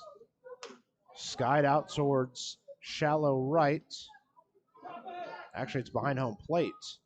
I thought for sure it was in shallow right with the way that Stern, the second baseman, was playing it, because it kind of looked like he was shielding his eyes looking up. Well, same was Price. Yeah. I was watching Price. But instead it was behind home plate and got out of play for just a long strike 1. Yeah, no, I was looking at Price and the second baseman. I'm saying, wait a minute, who's going to field it? I thought it was the second baseman or the first baseman. Because it kind of looked like Stern was doing the whole I'm not sure where it's at thing. No, I agree with you.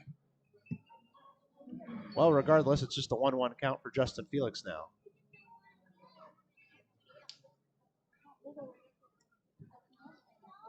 Already ready up there on the bump is Edgar Martinez. He's been very good in this game so far. The 1-1 to Felix. Way outside, another good stop from Edwards. You're from Kansas, and you probably never heard of the Polo Grounds in New York where the old New York Giants played. And they had a right field short. You heard about it. Yeah. 257 feet.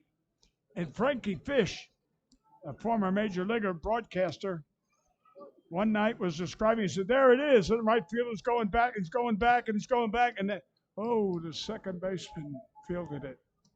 It was right in front of the 257 feet wall. But everyone thought it was a home run at first. Then they had the second baseman catch it. The 3-1 to Justin Felix. Swinging strike 2, and the count's full. Yeah, Polo Grounds had the very short corners and then the very long alleyways. Yes, center field, that was where the dressing room was. Dead center. I dressed there many a day. I worked out at the Polo Grounds at least 20 times when Leo DeRocha was the manager. The 3-2 to Felix. Outside, he's going to earn himself a walk. That's sidewalk, cafe and bar. That's where Willie Mays made his name, if you remember, on that catch over his head, deep center field. And one play made him. Of course, he was a good ball player, but second baseman, that play in the outfield over his head. So there's a runner at first with just 1 out as Andy Armstrong makes his way to the plate. That's like Carlton Fisk. Remember making that home run to put them in the World Series, jumping up and down where he hit that home run. Another strike. First pitch to Armstrong falls into the zone on the inside edge for a called strike 1. I saw Carlton Fisk play in Bristol, Connecticut. It was a double-A club with the Red Sox in the Eastern League. And I put in my report, this guy's a major leaguer. The 0-1, swinging strike 2 for Armstrong.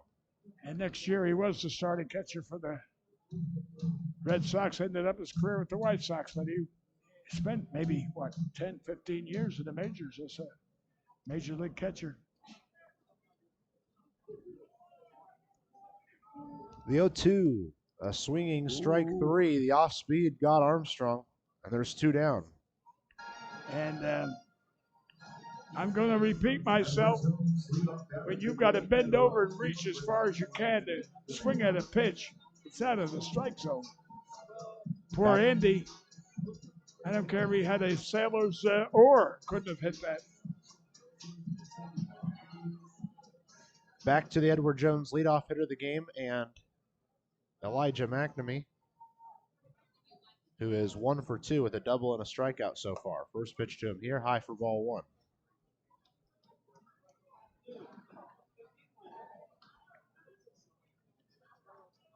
Mcnamee went home for the last couple of days to attend to some family matters. Personal, I assume. Yeah, just, you know, some things are bigger than baseball, so we're just glad he's back here now and hope everything was good while he was back home. Well, the checking book didn't balance. That's a big thing. If my wife can't balance that checkbook, she'll stay up all night long. Yep. 1 ball, 1 strike to Elijah Mcnamee with a runner on first and 2 outs. Strike. Pitch stays just a Ooh. hair outside for ball 2, and he's ahead in the count.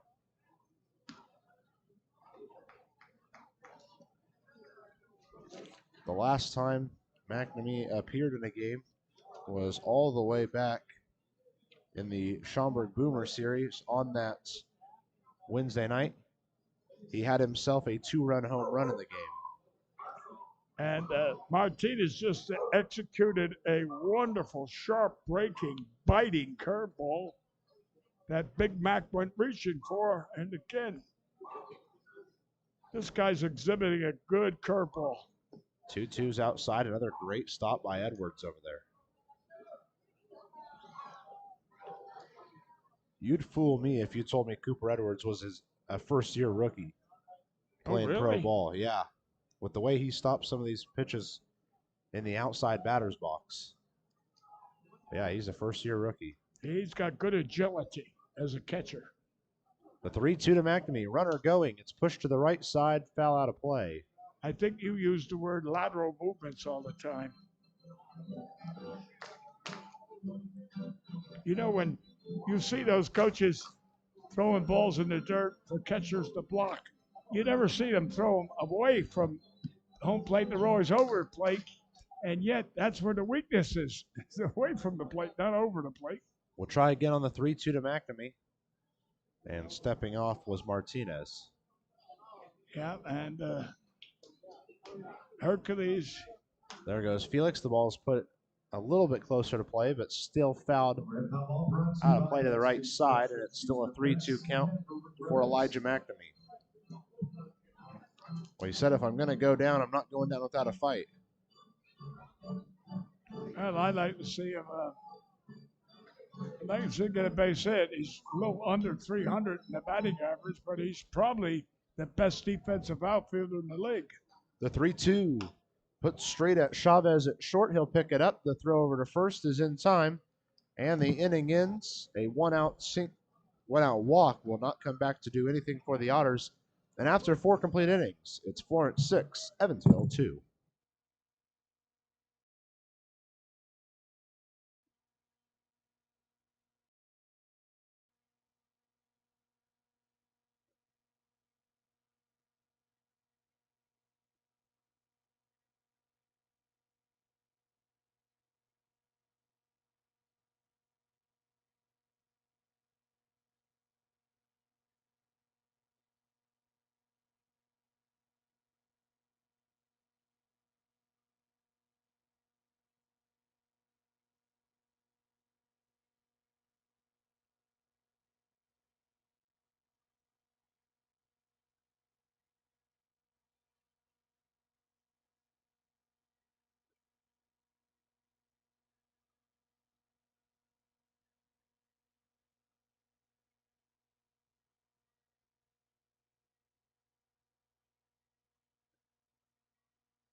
To the top of the 5th inning we go. Otters unable to do anything with their base runner in that half inning.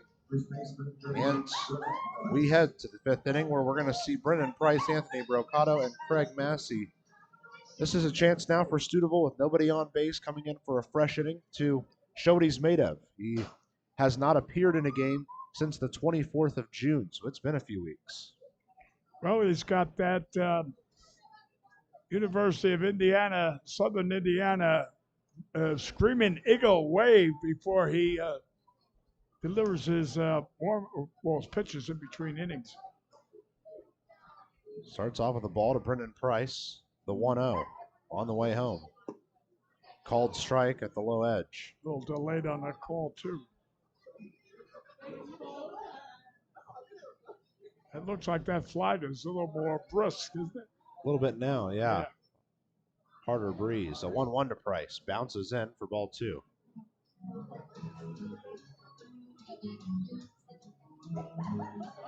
You know, that's the second time Felix has thrown a ball to this pitcher that didn't reach him. He had to reach down to get it. Felix, stand up and throw. Don't be on your knees. 2 balls, 1 strike to Price. Called strike on the low outside corner. That's a good pitch to come back with after bouncing one in.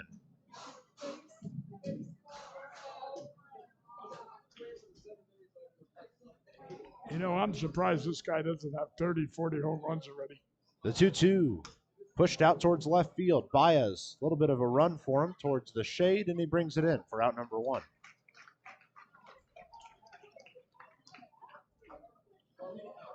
That'll bring up the right fielder, Anthony Brocato, who's 1 for 2, a single and a ground out thus far. But has been a thorn in the side of the Otters last year and this year. Absolutely. 16, Anthony Brocato. Brocato, one of the league's leader in both home runs and RBIs. Hits one sharply to the left side, picked up by Khalil. The throw on the run bounces in, and it's scooped up by Sinsley for out number 2. Did we ever hear anything about the All-Star game yet? Player-wise? Candidates, who made it? Tomorrow.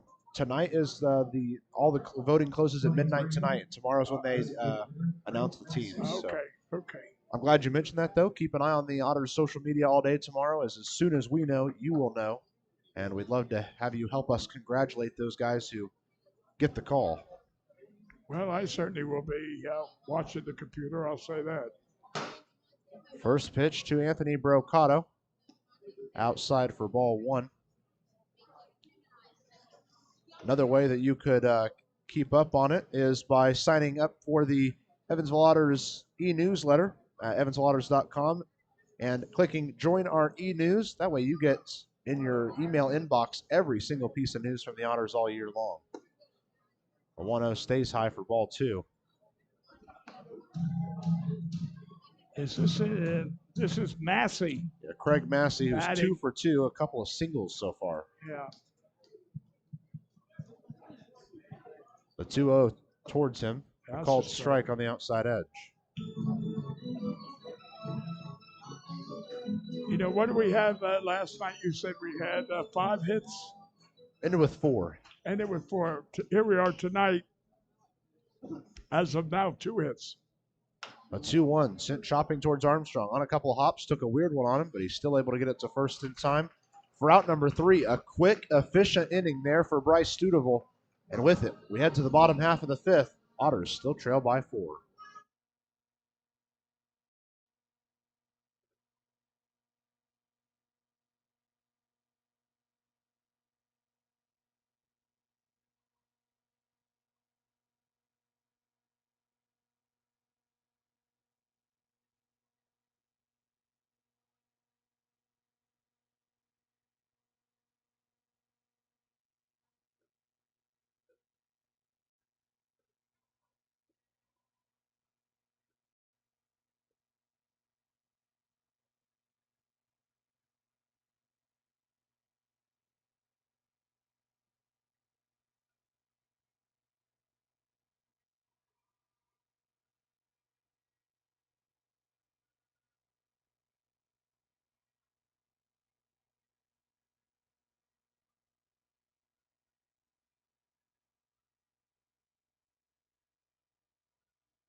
To the bottom half of the fifth we go, and a new pitcher needed by Florence.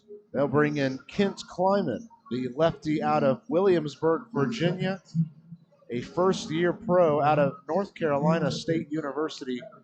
Stands 6'7" up there on the bump.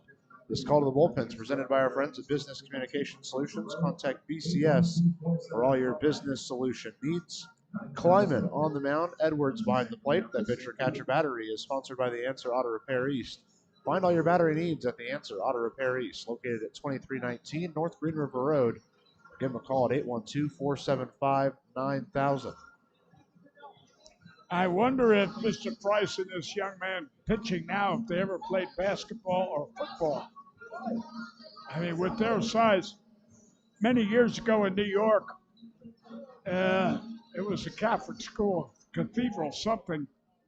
They had a first baseman who was maybe 6'7", hit nothing but home runs. Number one draft by St. Louis Cardinals. And up until his senior year, he played nothing but baseball. He was completely uncoordinated. In his senior year, scouts had talked to his coaches and said he ought to play other sports, get some coordination. He played basketball. When he signed with the Cardinals, he was much more coordinated. First pitch to Miles Gordon to kick off the half inning. He shows bunt, pulls away, but it's a called strike anyway.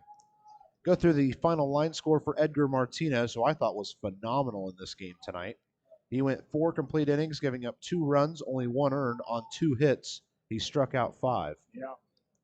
0-1 to Gordon. He checks swings, and it's not a swing. It's ball 1. You know, if I may just continue about that kid I'm talking about, Super Scout. These are cross-checkers come in. And I said, don't come in and look at him and say he can't play. He's got phenomenal power. And our Super Scout come in and said, no, he's not a candidate. The scouting director come in, he called me, and I was in Syracuse one day, and he said, I saw your boy from that New York school. I said, how'd he do? He said, well, the first home run he hit went over the fence. Second one went in the parking lot. Third one hit the building. I said, then you believe me, he's got power. Another check swing from Gordon evens his count at 2 balls, 2 strikes to lead off this inning. Yeah, you get cross-checking scouts come in, and they could put a thumbs down on any candidate a local scout needs and wants. A 2-2, pushed to the left side and foul. In the 4 innings the Otters have played thus far, the 2 that they've got the leadoff man on, they've scored. The 2 that the leadoff man has not scored, they have not. Well, they need a lot more runs than 2.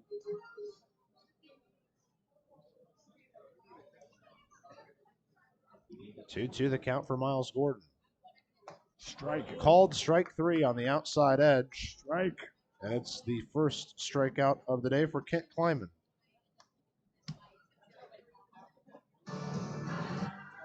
That'll bring up the designated hitter, Zach Bierman, who's 1 for 2 with an RBI fielder's choice and a double so far. Number 45, Zach Bierman.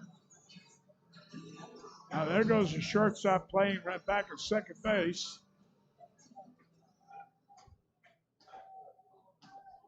Way over second base. He's playing normal second base. Yeah, he's playing a normal second base, pretty Yeah. much straight up. Right. Second baseman's in between. My God, that's like the that French World War II defense. A 1-0 is a hard swing from Bierman that evens the count up. DiMaggio line, was that what it was called? The one the Germans went right through it. 1-1 the count for Zach Bierman. A pitch stays inside for ball 2. Otters kick off their games at Schaumburg Tuesday night with a 6:30 first pitch. You can catch the game here on the Otters Digital Network, 100% free, audio only. 2-1 pushed towards the left side, but just foul.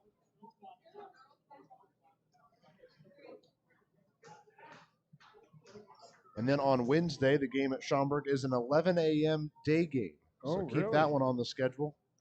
Have the cup of coffee ready to go for an 11 a.m. first pitch.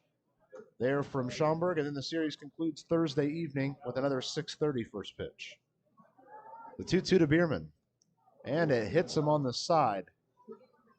Now, is it a businessman's meeting or game or something at 11 o'clock game? I'm not quite sure. I don't think, now I'm speaking for myself.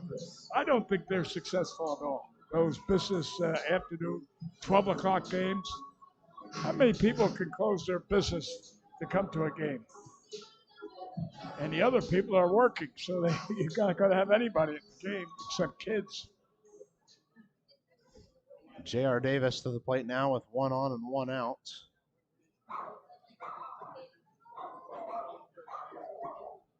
First pitch coming home is high for ball 1. The nice thing about it is, as long as, barring any rain delays or delays get back to the hotel, I think I'm going to take the opportunity to go over to Wrigley that night since the Cubs are in town. Oh, yeah. Never done that before, so. Yeah, well, I hope you can. When you get a chance, like Florence has got Cincinnati Reds just go across the river, and you got a chance to see them and take advantage. Yeah, if we're playing a day game, I might as well do something with That's the right. evening. So I've never been to Wrigley, and if I could do that, I've been to the 3 oldest ballparks in the country. The 2-0 gets past the catcher Edwards, and Bierman's going to make his way to second. Yeah, there'll probably be someone there that could help you with a bus line or, some kind of transportation to get you over there. Yeah, our good friend Tim Calderwood, the play-by-play man for Schaumburg, said once I get there Tuesday, he'll help walk me through how to get over there. So. Good. Tell you, the baseball world, it's just full of great people. Well, quick story. In 1984, we were playing the Cubs. The Padres were playing the Cubs in the playoffs. And I was up in the Cub dressing room, and it was time for us to take the field. And mostly everybody left to go down on the field. I was sitting in the dugout with Dick Hager. And here comes our first baseman, and everybody runs over to see him, all the TV, radio, and all that. And, I'm sorry, I'm ahead of myself. Dick Williams comes out, and they all rush to see him and talk to him. And then here comes our first baseman, and they left Dick Williams to go to the first baseman to get more whatever. Dick Williams just went berserk. The ball player stole his thunder. 3-1 count for J.R. Davis. Pitch is headed his way. A half swing, and he's going to earn his way to first with a walk. Yeah. This is where you've got to make a team pay. With 1 out, they've given away 2 free passes. Yep. And the man headed to the plate now is the first baseman, Steven Sinsley. Now, you see, he walked 2 batters. This is when the coach says to the batter, take a pitch. I mean, if he walked 2 guys before you, don't swing at the first pitch and help him. Let him work his way around you.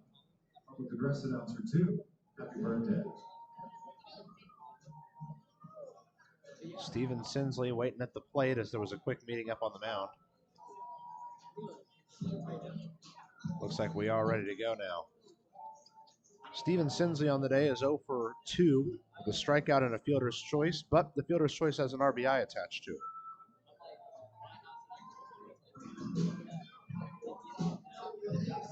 First baseman, 21, Steven Sinsley. Sinsley trying to work his way up over 30 RBIs on the year.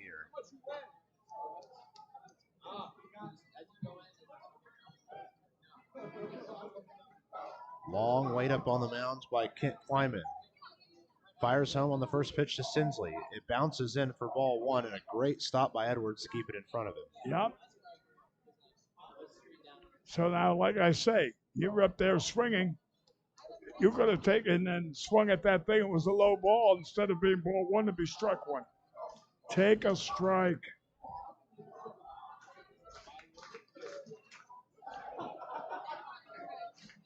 One ball, no strikes for Steven Sinsley.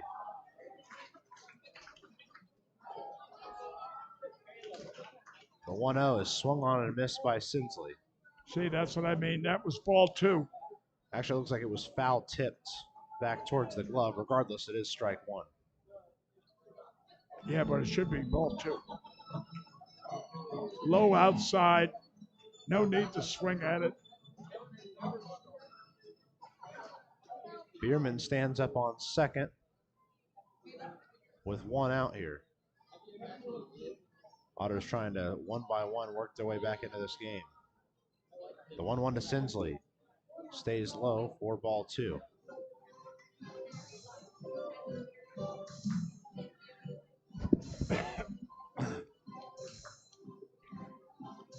Otters are not only being outscored 6-2, but also out-hit 6-2.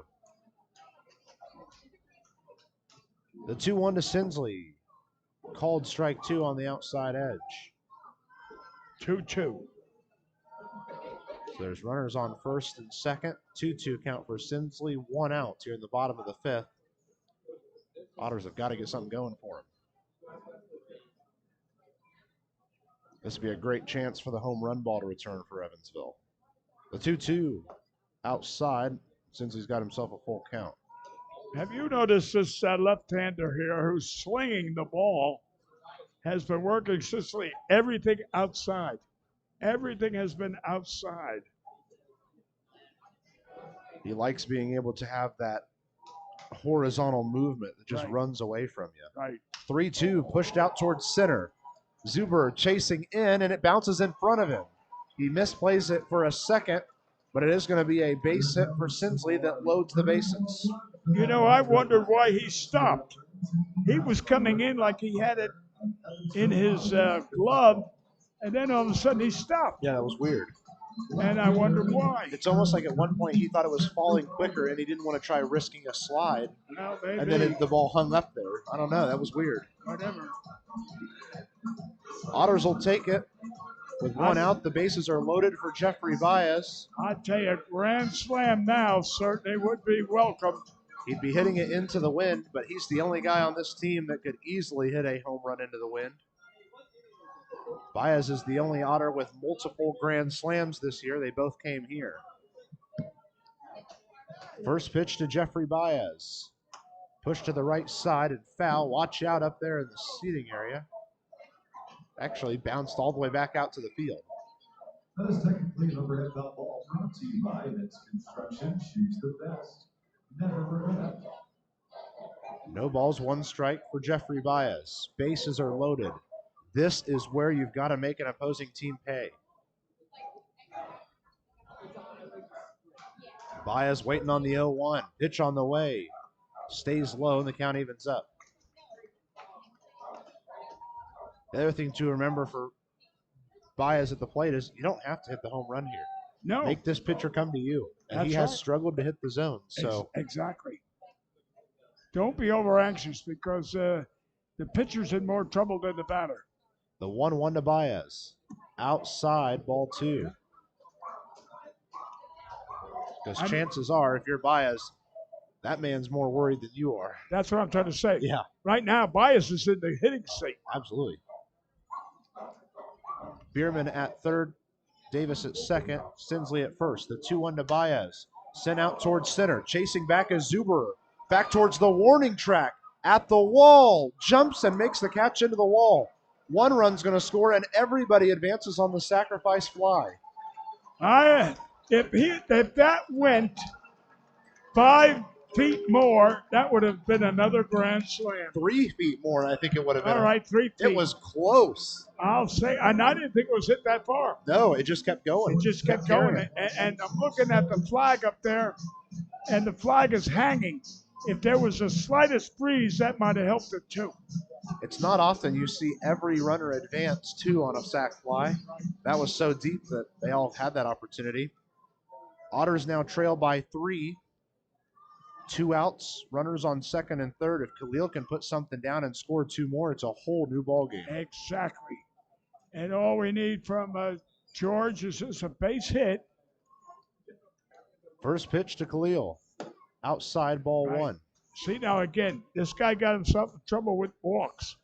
He leads George off with a high outside Fastball for a ball.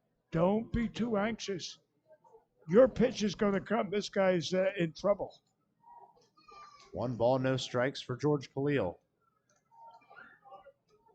The Australian shortstop trying to help be one of the heroes for the Otters. The 1-0 stays high for ball 2.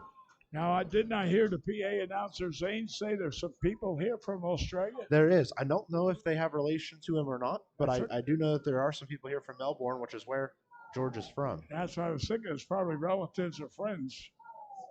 Okay, don't swing at anything. Take a strike. This guy will walk the ballpark. 2-0, a swinging strike geez. has Khalil still ahead in the count. I know, but don't help this guy. This guy will walk the ballpark. So the count goes to 2-1 for George Khalil. 2 outs, runners on second and third. Florence still up by 3. The 2-1 stays outside for ball 3. That's a really challenging pitch there from Kent Kleiman. I was waiting for the umpire to put his fist up. I thought it looked good. 3-1 the count to George Khalil on a huge RBI chance for him. If George was to walk, I bet that coach comes running out as quickly as can be. We got no pitcher. Time is called as one of the warm-up balls down there in the left field bullpen ends up in left field. Looks like now we're ready again for the 3-1 to Khalil. Runners at second and third, 2 outs. One of the biggest at-bats this game has seen thus far. And again, Kleiman steps off.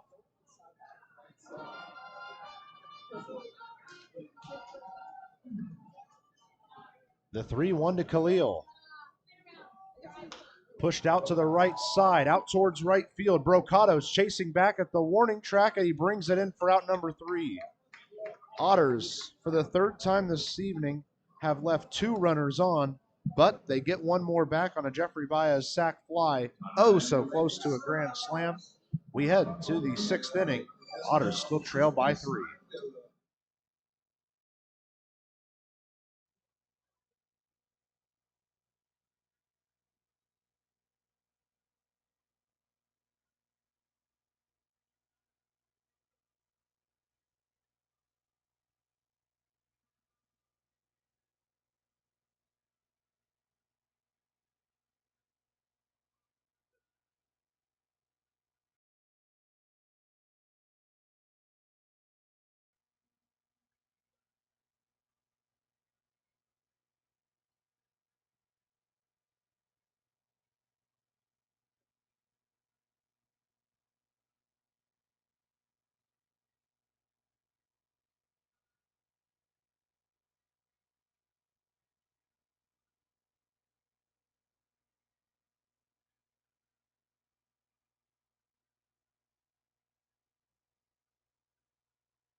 And the only way to get it is a Jersey Mike's, because authentic ingredients make the soda. We go to the top of the 6th inning here on the Otters Digital Network and Flow Sports. Again, he's been Bill McEwen. I'm Matthew Wilt, joining you for another edition of Otters Baseball here. Evansville, for the 3rd separate time tonight, leaves 2 different men on base, and all 3 times they've done it, it's come right after they scored a run. On the bright side, a 3-run game is still close. Yeah, when you think of it, it's the 6th inning. That means 3 outs, 7 3 outs, 8 3 outs, 9 3 outs. Gives you a lot of opportunity. Still plenty of time for a team that hits the ball very well. And as we've seen both the Otters and every other team in this league prove on numerous occasions, one swing of the bat can change the whole landscape of a game. Well, look at Baez. If that ball had gone 2 feet, 3 feet high, more, yeah, the game would be tied.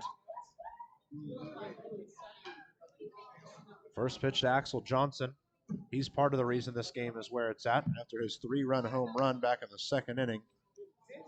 Really put the Yalls at an advantage.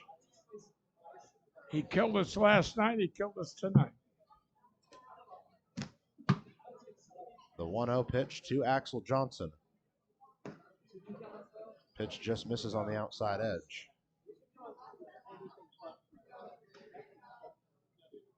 Defense is set up pretty much straight up all the way around. And here comes the 2-0. Push towards the right side. Armstrong will play it on a couple hops, and it gets through his legs. And it'll have to be played by Mcnamee in right field. It's an error on Andy Armstrong that kicks off the inning. Second baseman. And that was a very simple error. Andy just didn't get the glove down in time. That's all. The Otters have had their 3 most sound defenders for the last 2 months or month and a half at least. All have errors now in the last 2 nights. Right.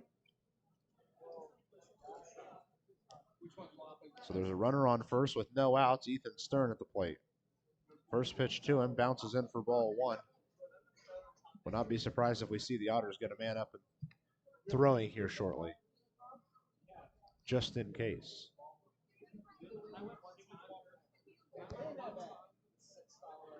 One ball, no strikes to Ethan Stern, the righty at the plate now. 1-0 is sent towards Khalil at short, to second for 1, to first, in time. 6-4-3 on the double play, and that bails out the second baseman, Andy Armstrong. I tell you, they're so smooth that George and Andy are so smooth out there. They're like twin brothers. They look alike, they play alike, they execute alike. Is going to win. Catcher. So that'll bring the catcher Cooper Edwards to the plate. He's 0 for 2 on the day. He's got 2 outs, nobody on. Studeville needs to grab this third out and get the Otters back to the plate. First pitch bounces in for ball 1.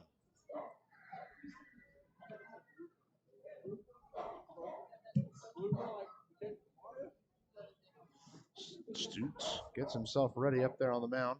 1-0 count to Cooper Edwards.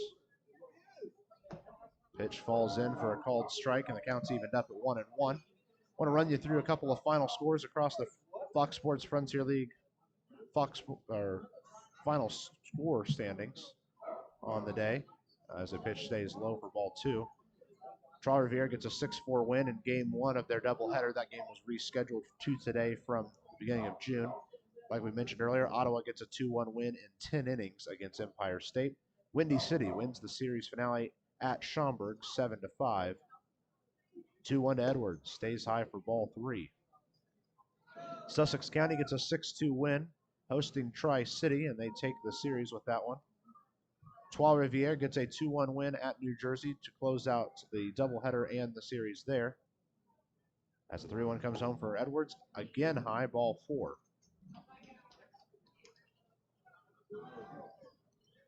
And then we've got a couple last games still going on. Quebec just finished up with a 5-4 win against New York, and still in action. Gateway currently leads Lake Erie 8-2 in the bottom of the 9th. Joliet currently up 8-0 at Washington in the 7th. Really? The Otters could find their way back into this game. They'd be tied for first at the end of the night. Yes. Even if they don't, though, at least they'd stay with just one game back. First pitch in is a called strike to Flatte. Yeah, right. No matter what, the Otters will benefit either way. Of course, it's the 7th inning there in Washington. Do not count out the wild things. 8 runs in 3 innings is not too difficult for that team. The 0-1 to Bryant Flatte.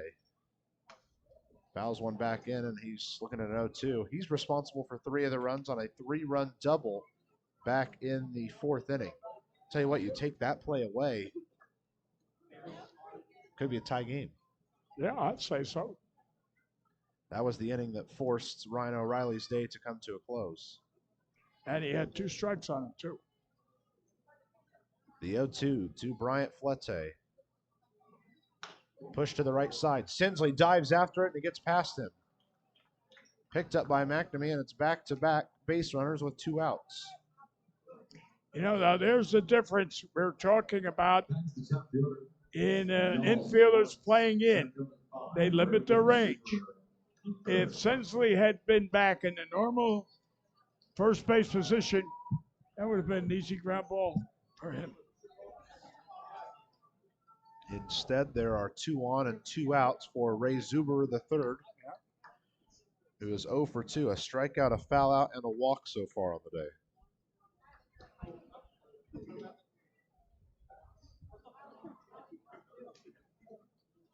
Flete stands at first. Edwards stands at second as Ray Zuber readies himself at the plate.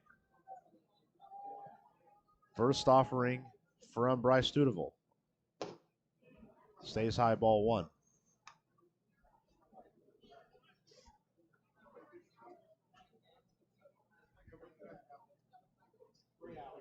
Defense is played with a little bit of a shift towards the right side, and because of it, there's a huge gap on the left side of the infield. 1-0 the count to Zuber. High outside pitch. It's a 2-0 count.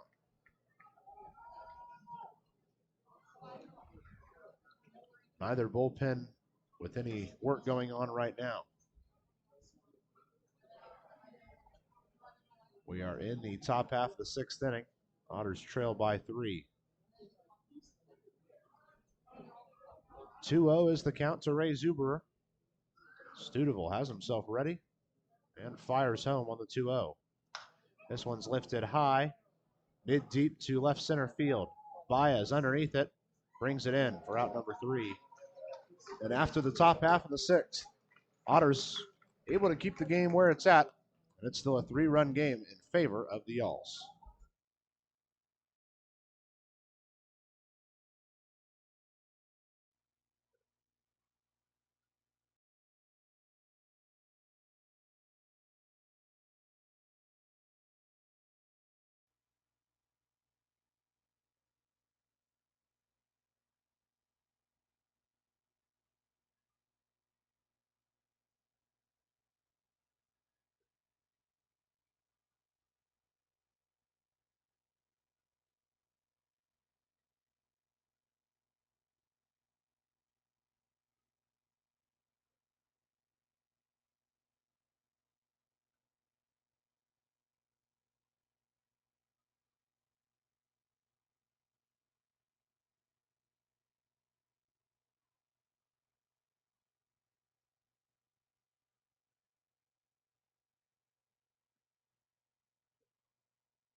To the bottom half of the 6th inning we go. The Otters will have Felix Armstrong and Mcnamee due up, trying to etch their way back into this game. They've left a total of 7 runners on base. 3 separate innings with multi left on base individuals. Justin Felix set to kick off this half inning for the Otters offense. Felix on the day, hit by pitch and a walk to his name thus far.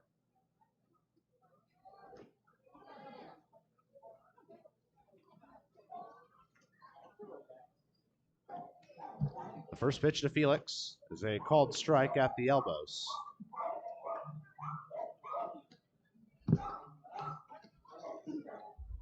Long wait by Clint Kleiman up on the mound. Have a feeling Kleiman might be on a bit of a short rope, as there is a man ready to come into the game at any time out there in left field.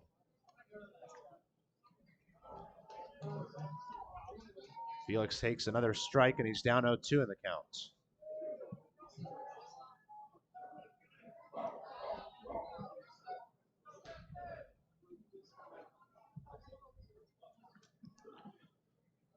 And stepping off is Kleiman. He wants to reset through the signs. Count remains at 0-2 to Justin Felix. Nobody on, nobody out here in the bottom half of the 6th inning.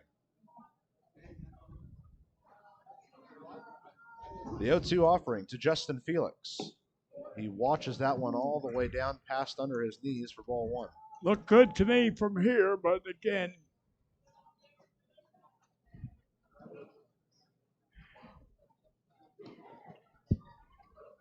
we need some runners.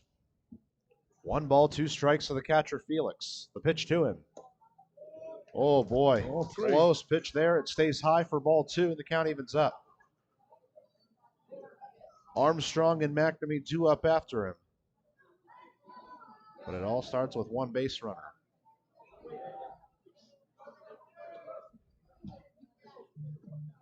The 2-2 headed home towards Felix.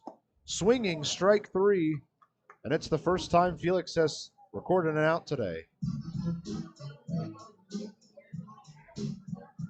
That'll bring up the second baseman, Andy Armstrong. He reached on an error in the second inning and then struck out in the fourth, looking for his first base hit of this ballgame. As are a lot of Otters, to be fair. And to my knowledge now, I've been watching Armstrong. That's the first error I've seen him make in all the games we've played. First pitch to Armstrong. He's showing bunt, pulls away for ball 1.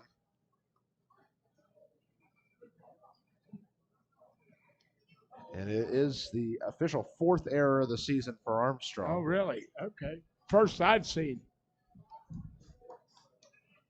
The 1-0 to Armstrong now. He bunts to the right side, right at the first baseman Price. He picks it up, and he'll get tagged as he slides towards first. I tell you, that is a heads-up play. He slid to avoid that tackle. I'm going to tell you, I think that kid's got a head on his shoulders. Play officially goes down as a 3 unassisted and brings us to the top of the order. The Edward Jones leadoff hitter of the game, right fielder Elijah Mcnamee. If Hercules wasn't so big, he may not have reached Armstrong. Looks like that's going to do it for Kent Kleiman on the day. We'll have a new pitcher. We'll let you know who it is right after this here on the Otters Digital Network.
We stay put in the bottom of the 6th inning after back-to-back outs recovered by Kent Kleiman. A call to the bullpen takes place, and Evan Brabrand will get the nod out of the bullpen for the Florence Yells, making an appearance in a second straight game. It's Brabrand on the mound. Edwards behind the plate. A pitcher-catcher battery sponsored by The Answer Auto Repair East. Find all your battery needs at The Answer Auto Repair East, located at 2319 North Green River Road. Give them a call at 812-475-9000. This call to the bullpen is presented by our friends at Business Communication Solutions. Contact BCS for all your business solution needs. So now, the Edward Jones leadoff hitter of the game, Elijah Mcnamee, will make his way to the plate.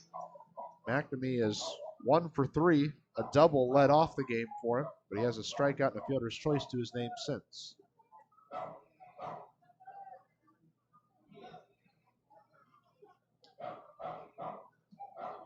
Two outs, nobody on. Mcnamee ready for his first pitch of the at-bat. Pushes it out towards left center field, down for a base hit. Anyway. And he is going to be stuck at first with a two-out single. It's his second base hit of the game. Yep, and that you couldn't ask for a better line drive over to short. I thought it was going to carry further to the wall, but it died. That's the 13th multi-hit game of the season for Mcnamee. That's tied for the team high with Miles Gordon.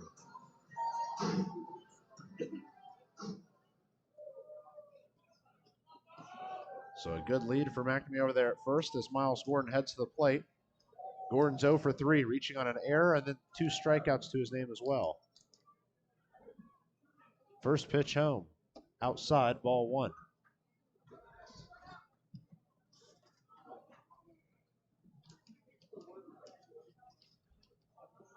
Well, the Otters have a bit of a short leash in this half inning. 2 outs already. They've got to be careful with how they go about these next couple at-bats. The 1-0 to Gordon stays outside for ball 2. Put yourself at such a disadvantage getting 2 quick outs and then having to try to do stuff with no leeway. And so many teams have lost the game because of having 2 outs and thinking one more out and we're safe. And the team scores 1, 2, 10 runs. A 2-0 is pushed towards left field. Johnson working towards it and brings it in for out number 3. We've played 6 full innings. The Florence Yellows hold a 6-3 lead over the Evansville Otters on a beautiful Sunday evening here from Evansville, Indiana.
Well, we make our way to the back third of this game. The Otters still find themselves down by 3 runs.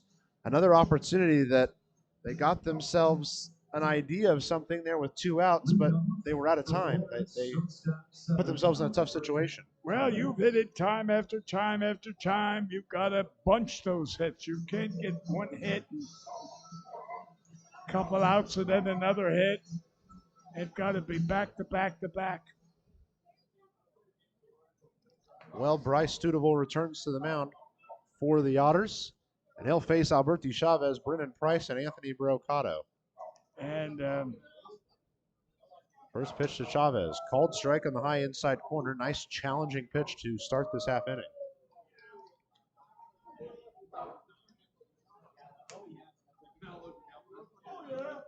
The next one sent out towards right field. Mcnamee will play in a couple of steps, but it falls in front of him for a single. First baseman, 38, Brennan Price. And now the first baseman, Brendan Price, heads to the plate. 0 for 2 on the day thus far with a line out and a fly out.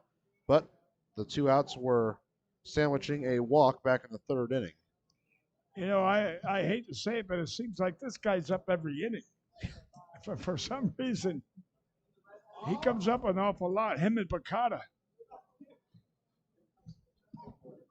First pitch to Brendan Price is on the way now from Bryce Studeville, and it bounces in for ball one. You think they're cut in front of that line so they could bat twice? I don't think so. Not quite. Jacob Bowles, by the way, is now up and tossing for the Otters in the bullpen. My brother was managing Kansas City, and they were in the Yankee Stadium. And a different batter came to bat for Kansas City. He was batting out of order. Called strike on the high outside corner, evens the count up. And Phil Rizzuto was up in the press box, and he's trying to call down to the dugout to tell him that, hey, it's the batter's automatically out. He's out of order. Thank God he didn't do it, but it was amazing that here you got a broadcaster who was trying to dictate the game. And every time that happens, when you start switching, pitch hitters and defensive players. 2 balls, 1 strike to Brendan Price. Pitch on the way, outside, ball 3.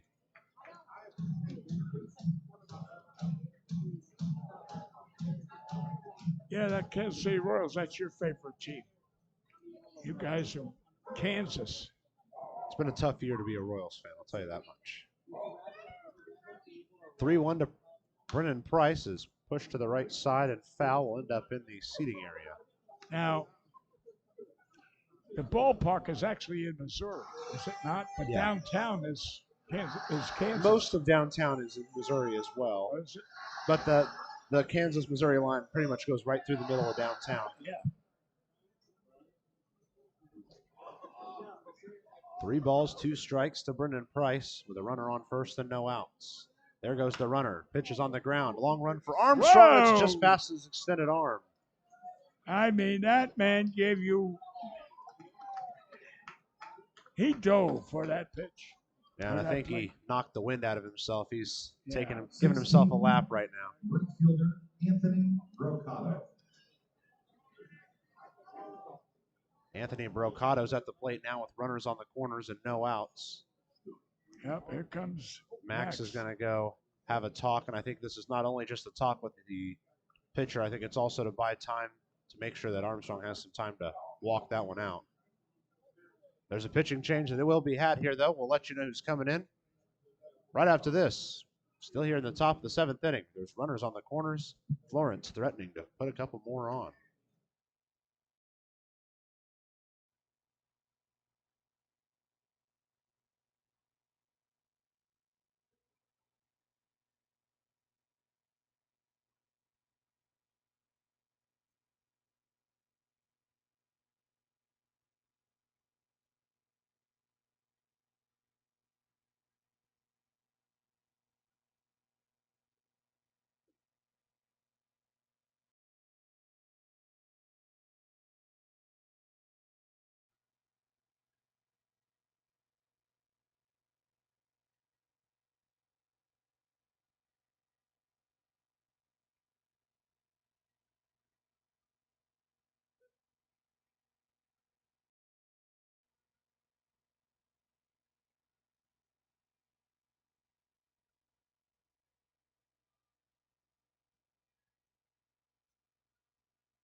Well, we are still here in the top of the 7th inning, and back-to-back singles that kicked off the inning has forced the pitching change for Max Peterson. Jacob Bowles is going to make an appearance in this game. Bowles on the mound, Felix behind the plate. This call to the bullpen is presented by Business Communication Solutions. Contact BCS for all your business solution needs. Bowles, the pitcher. Felix, the batter. That pitcher catcher battery is sponsored by the Answer Auto Repair East. Find all your battery needs at the Answer Auto Repair East, located at 2319 North Green River Road. Give them a call at 812-475-9000. Bowles has appeared 4 times in the last 7 games. His most recent was a save in the first game of this series, a strange 2-out save. Because of the weird rain delay, he gets the save because of the weird way baseball rules work. Yep. Sometimes you benefit, sometimes you lose. Bowles looking to close out this half inning, but boy, is he put into a tough situation. Runners on the corners and no outs.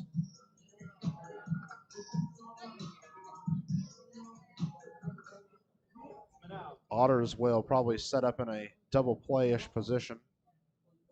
The trainer, Manny Flagg, did come out and make sure everything was good to go with Andy Armstrong. And, well, I assume everything's good to go. Well, I'll tell you what. I don't know Andy that well, but I'm going to say he probably said, I'm okay. I'm fine, okay. I'm fine, yeah. Anthony Brocato at the plate now. First pitch, he was fooled on the breaking ball. Yeah. He's down an 0-1 count. Felix has made those pitchers really strain. He's just lobbing that ball back, and it's not reaching the pitchers. Felix, get up. Throw the ball back. 0-1 to Brocato. Swinging strike 2. Well, this is absolutely an out you'd love to get if you're Jacob Bowles. Anthony Brocato is one of the most dangerous hitters in this league. Yep. Well, he got him twice on that breaking pitch. Come back with it the third time. The 0-2. Called strike 3 at the knees. Great work from Jacob Bowles to get himself a German-American make strikeout. I think that faked me out as well because, he had no intention of swinging. He was so surprised.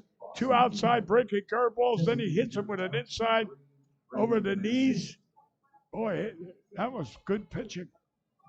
It'll bring up Craig Massey, who is 2 for 3 on the day with 2 singles and a ground out. Otters would love something on the ground now. First pitch, a half swing, is ball 1 on the inside.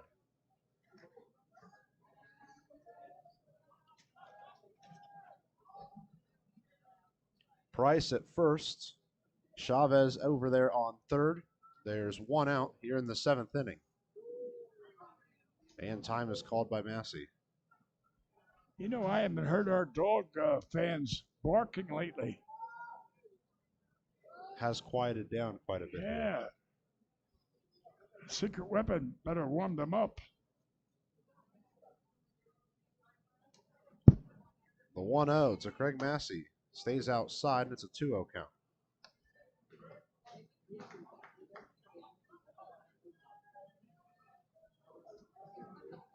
Defense is all playing around at double play positions.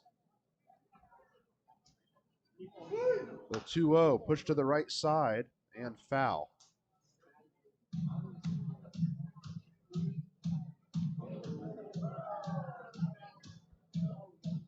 All the hubbub leads to a 2-1 count for Craig Massey. Big RBI chance for him.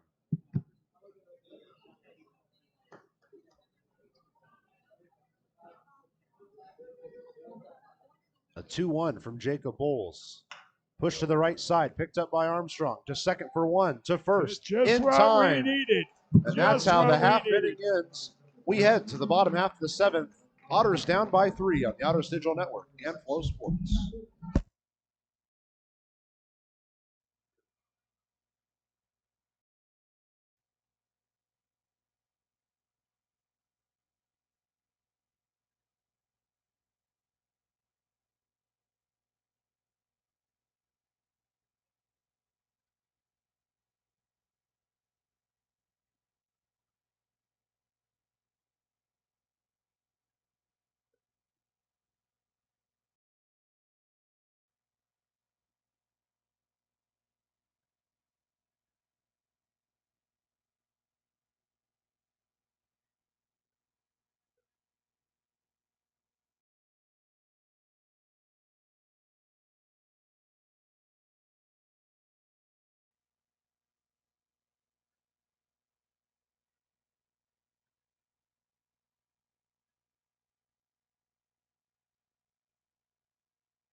And we head to the bottom half of the 7th inning here. A 4-6-3 double play ends that top half of the 7th, exactly what the doctor ordered for these Otters, especially after the back-to-back base hits kicked off the half inning. Bierman, Davis, and Sinsley will be the 3-2 up here in the half inning for the Otters. Need to grab, man, I think at least one run here in this half inning just to ease the load a little bit.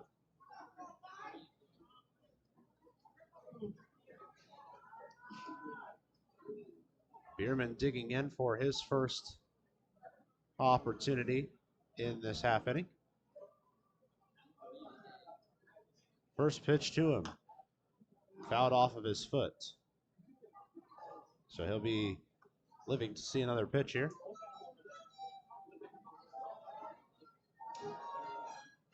No balls, 1 strike for him. The first baseman, usually DH tonight, Zach Bierman, who has reached base all 3 times, an RBI fielder's choice, a hit by pitch, and a double.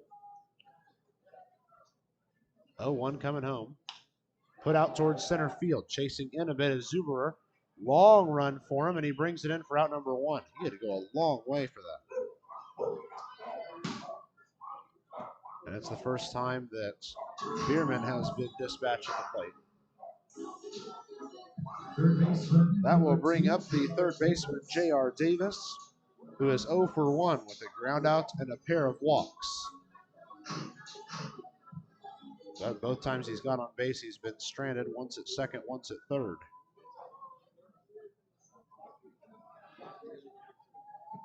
One out, no one on. J.R. Davis steps in.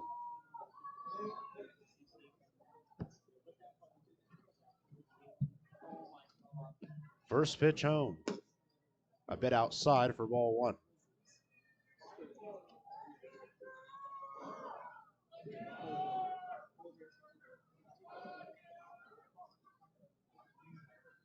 Long wait for Brabrand.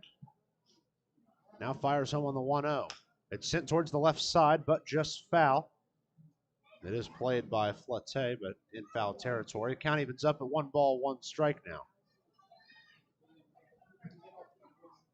Defense playing straight up all the way around for J.R. Davis.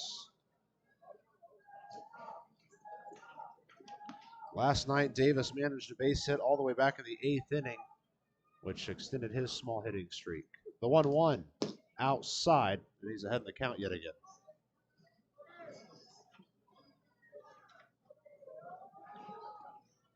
Davis is tied with both Mcnamee and Gordon with 13 multi-hit games this season, atop the team lead.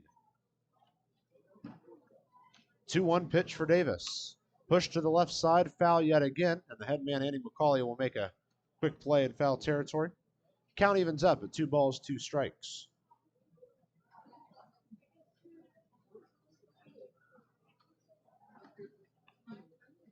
Brabrand already seems to be ready up on the bump. Davis steps in. And quickly, here comes the 2-2. Pushed out towards left. Johnson actually running in. Instead, it's Chavez who will fall back into shallow left center to make the catch for out number 2. And the Otters are starting to run out of outs rather quickly now. It'll bring up the first baseman, Steven Sinsley. Sinsley has 1 base hit, has a fielder's choice that earned him an RBI, and a strikeout as well.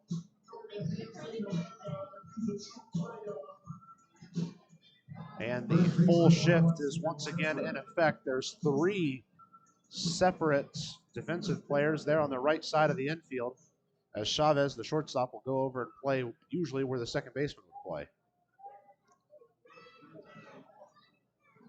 First offering to Sinsley, outside, ball 1. Sinsley's last time up, he had a single that loaded the bases. But boy, if he could have put it down for an extra base hit, he might have driven in a couple of runs.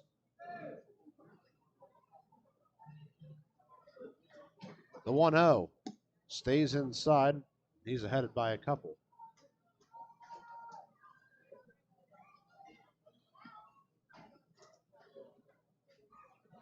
Two balls, no strikes for the first baseman, Steven Sinsley. looking for his second base hit of the game. A 2-0 put on the ground towards Flete, who's playing in the shortstop position. The throw over to first is made, or is completed by Price as he fell over. A hard-earned out number 3 by the Yalls. And we've played 7 full innings. Otters are still trailing by 3. Got to get something going offensively quick.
We make our way to the top of the 8th inning, and Jacob Bowles returns to the mound for the Otters.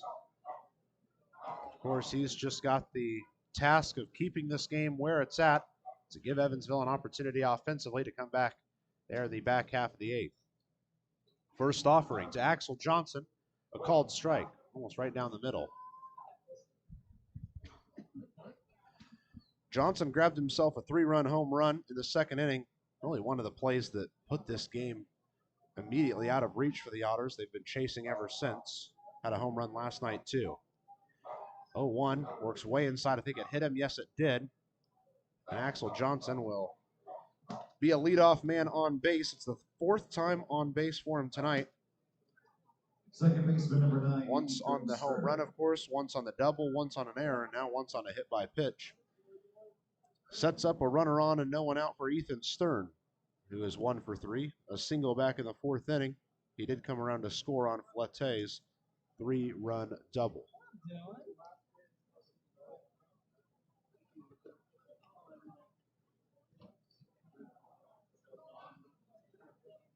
Bulls taking a few extra seconds up there on the bump. Here comes the first pitch to Ethan Stern. Stays a bit too far inside, might have sunk a bit low as well. It's ball 1.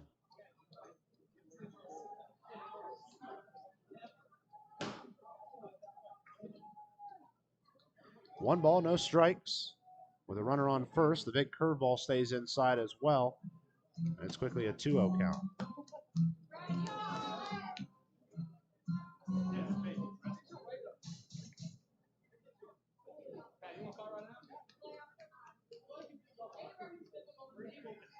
The 2-0, and they're going to go throw over to first. It's a close play, but not in time, as Axel Johnson's able to get back to the base safely.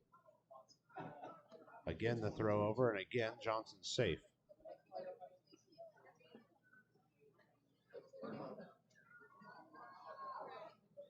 Defense playing in double play positioning for Ethan Stern. Pitch coming home, curveball, catches the zone just barely on the inside edge.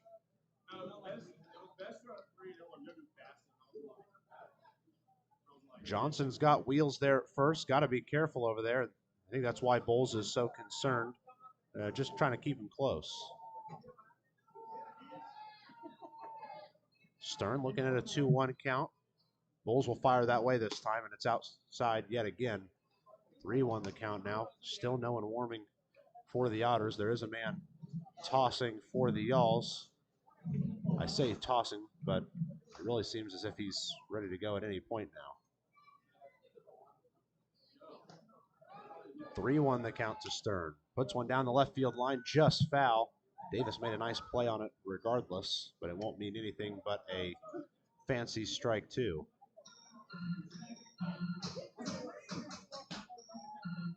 Count fills up for Ethan Stern. There's a runner on first. Still no outs here at the top of the 8th. Otters cannot allow runners, and certainly cannot allow runs here in the 8th. The 3-2. Lined into left field, down for a base hit. Baez running towards it. They're going to send Johnson home. Rounding third. The relay home. Play at the plate. Not in time, as Felix will not even go over to make the tag. Would have been a close play, I think. Looked like Felix was worried about hopping up and tossing out to second, but at the same time, Stern was in there easily. It's an RBI double that has extended the Yalls' lead to 4. The catcher number 8, Cooper Edwards.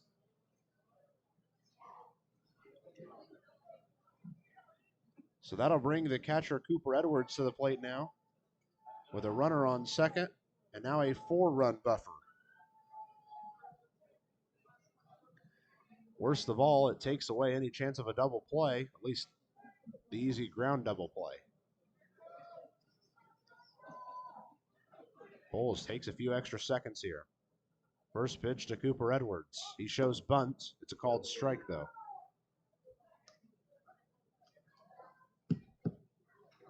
Does look like Tommy Seimer is the one throwing down there for the Yalls.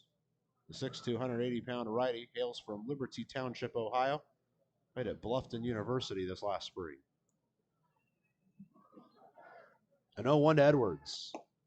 Oh, a nice pitch there. The slider moved across the zone, but it stayed too high for ball number 1. Armstrong playing a very close second base, trying to keep the runner close because they have Khalil playing in the dead gap between second and third. A 1-1 coming home. Swinging strike 2. Edwards must have been absolutely fooled on the slider. It didn't make too much movement towards the outside, but he sure chased it. When the Otters come back up in the 8th, Baez, Khalil, and Felix are the 3 due up. The 3 have combined for no base hits tonight. A 1-2 to Edwards. Again outside. Good idea from Bowles, but he doesn't chase this time. Count evens up.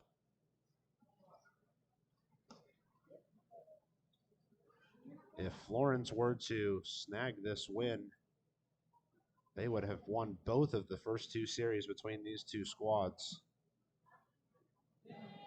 Kind of putting Evansville at a loss for words. 2-2 to Cooper Edwards. Pushed out towards Armstrong. Over his head and down into right field. They're sending the runner home. A poor throw from Mcnamee, and there will be no play at the plate. Another run scores, this one on an RBI single from Cooper Edwards. Third baseman number 1, Brian. And the lead grows yet again.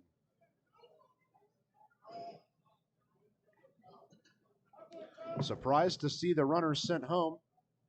More surprised to see the weird relay there in the middle of the infield that really didn't give Evansville any opportunity to grab an out there. And now back-to-back plays. We've seen almost plays at the plate, but not actual plays at the plate.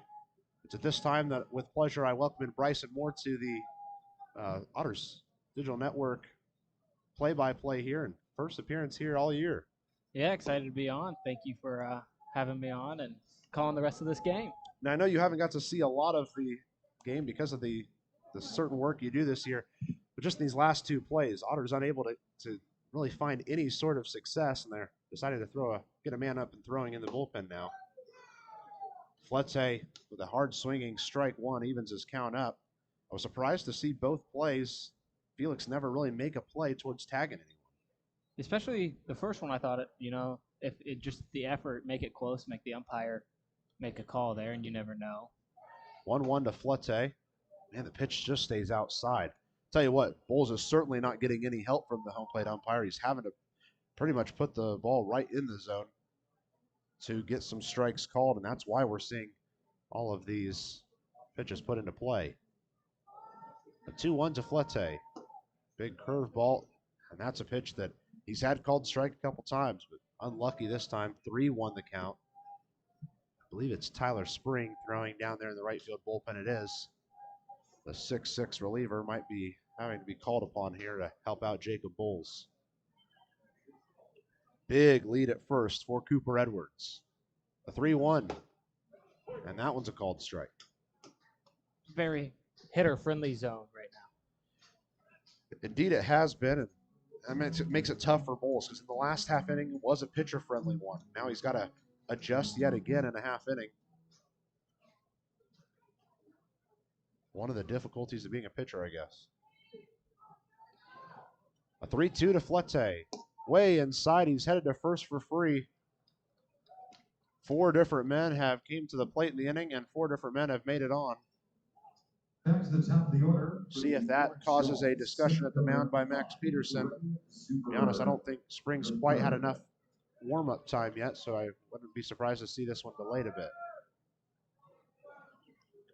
8-3 the score in favor of Florence. They are just 6 defensive outs away from claiming their second series over the Otters this year.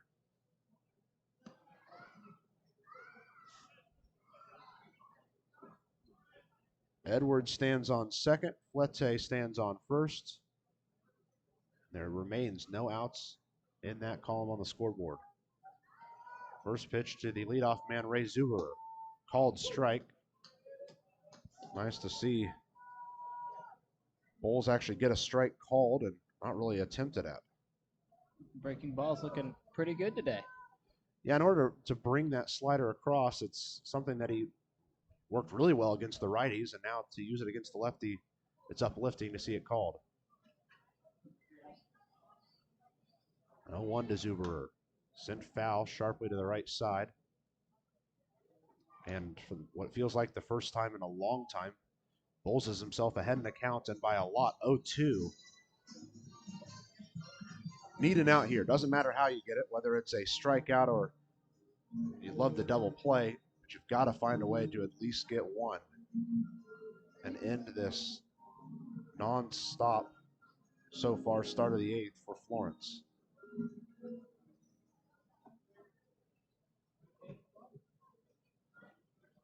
And because of the runners at first and second, they're not holding Flete close at first, so he's got an extra couple of steps lead.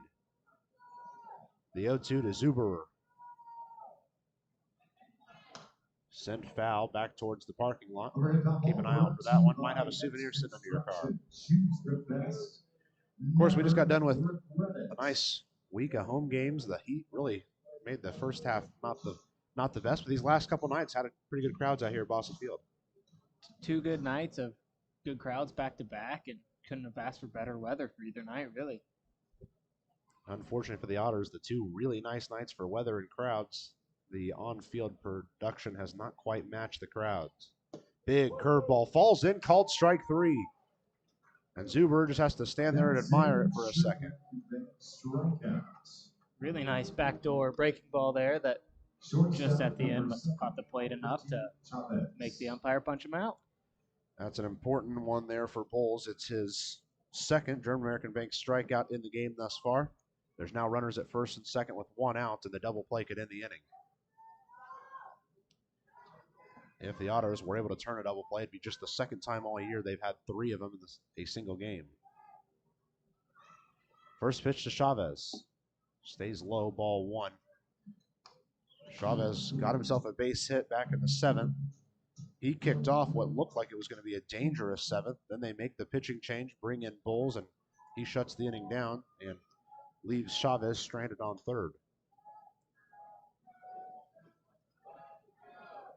The 1-0, way inside, ball 2.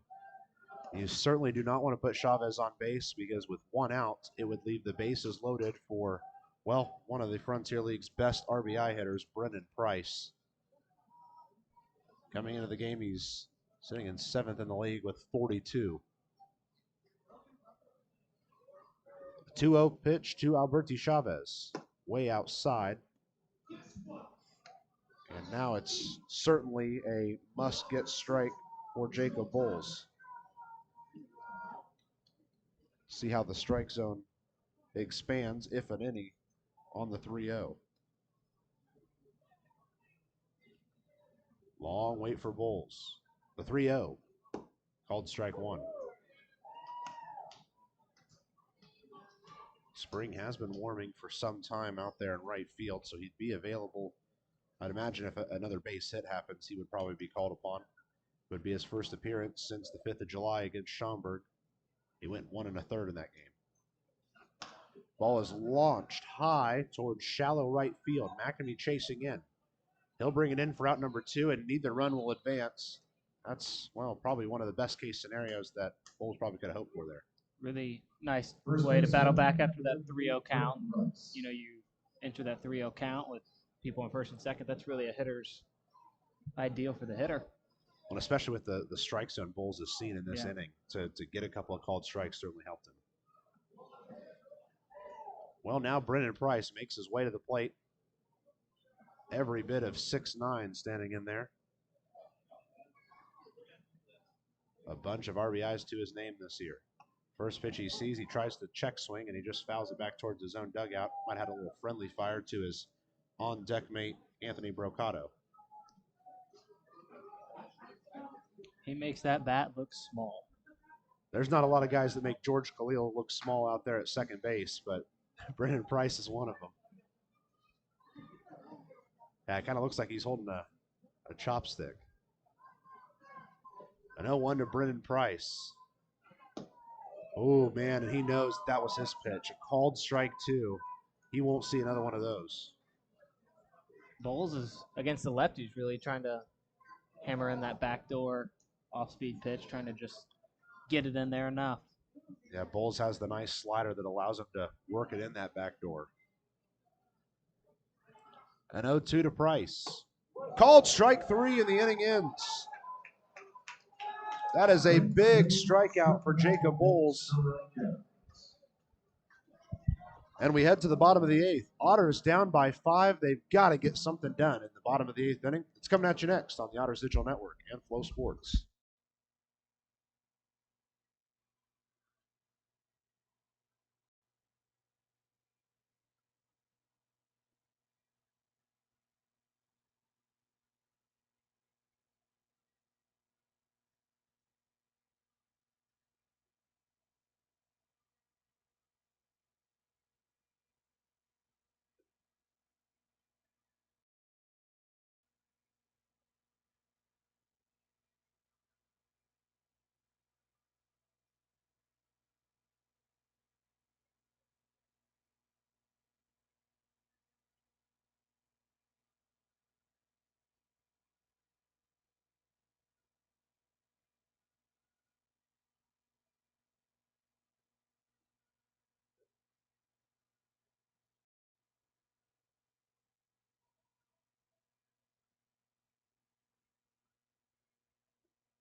Pitching change needed for Florence as we head to the bottom half of the 8th. Evie Ruibel will get the nod out of the bullpen. Ruibel stands at 6'4", 245 out of Millburn, New Jersey. He played in the New York Mets organization last year for Single A Brooklyn. Just his second appearance on the season right here. This is called the Bullpens, presented by our friends at Business Communication Solutions. Contact BCS for all your business solution needs. Ruibel on the mound, Edwards behind the plate. That pitcher catcher battery is sponsored by the Answer Auto Repair East. Find all your battery needs at the Answer Auto Repair East, located at 2319 North Green River Road, or give them a call at 812-475-9000. Otters are going to see Baez, Khalil, and Felix head to the plate. None of the three have found a way to get a base hit yet. In fact, Felix is the only one who's got on base. Those were on hit by pitch and a walk. So Baez will look to do something here. He was, maybe 4 or 5 feet short of a grand slam that at the time would have tied the ball game. But instead, now he's headed to the plate, down by 5 as the leadoff man in the 8th.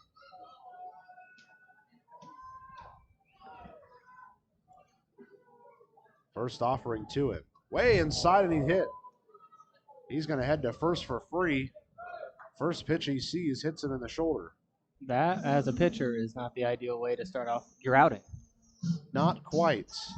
And, of course, like I mentioned, Rubio not played a bunch of games yet this year. In fact, this is his second opportunity. In his first one, he gave up 1 hit in his 1 inning, struck out 2 of the 3 batters he faced. George Khalil at the plate now. And this is where the defensive alignment gets a bit interesting. They'll play as a double play standings, but that third baseman, Bryant Flette, is playing a little cautious in case Khalil tries to sneak a bunt to him. First pitch to Khalil, outside, ball 1, good stop by Edwards. You mentioned the bunting as a third baseman. Khalil's laid down some beautiful bunts this year so far. And it's not just the bunting for Khalil, it's the fact that he can get out of the box so quickly and get himself base hits with them.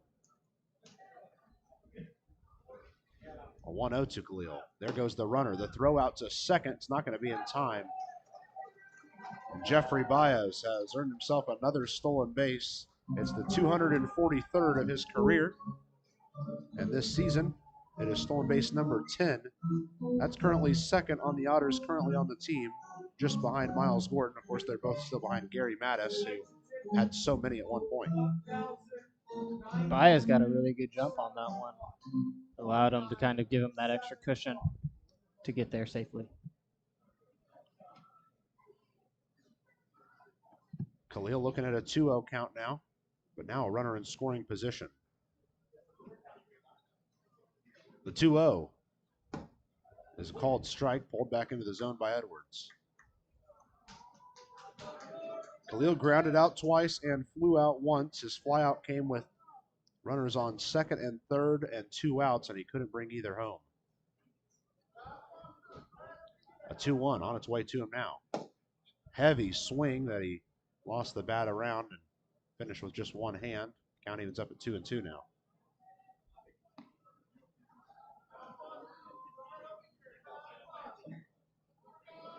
Ruibel gets himself set on the mound quickly. The 2-2 already headed home to George Khalil.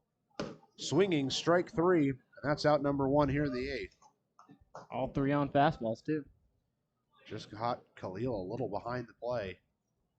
That'll bring up the catcher, Justin Felix. He's 0 for 1 with a strikeout, a walk, and a hit by pitch. The downside at this point in the game is even if Felix, who's been prone to hit home runs in situations like this all year, even with a 2-run home run, you're still down 3 in this game. You need offense in bunches now. After Felix, Andy Armstrong would be up next. He's in the on-deck circle.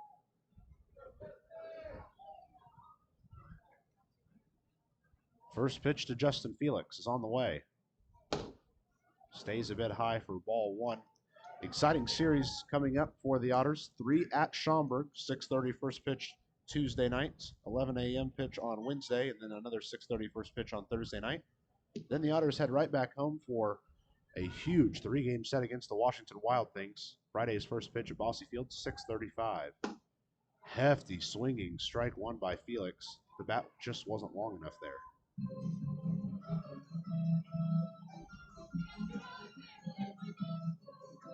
Defense in the outfield is playing just a tad shifted to the right, and because of it, it has opened up a huge hole in left center field, an area Felix has gone to multiple times this year.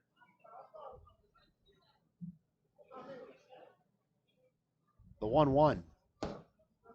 Oh, man. A called strike on the inside edge, and Felix is behind. Seems to really have gotten control of that fastball command ever since that first pitch on Baez. Yeah, striking out Khalil, and now he's ahead on Felix. A strikeout here really hurts the Otters.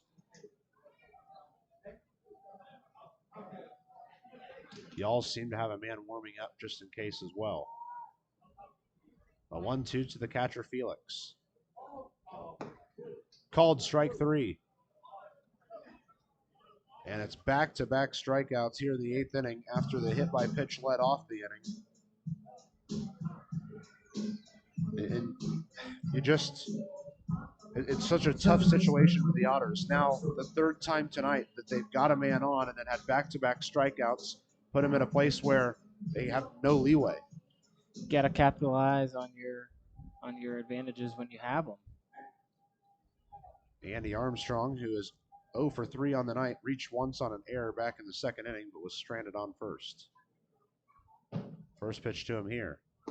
Called strike on the inside edge. Again, the fastball.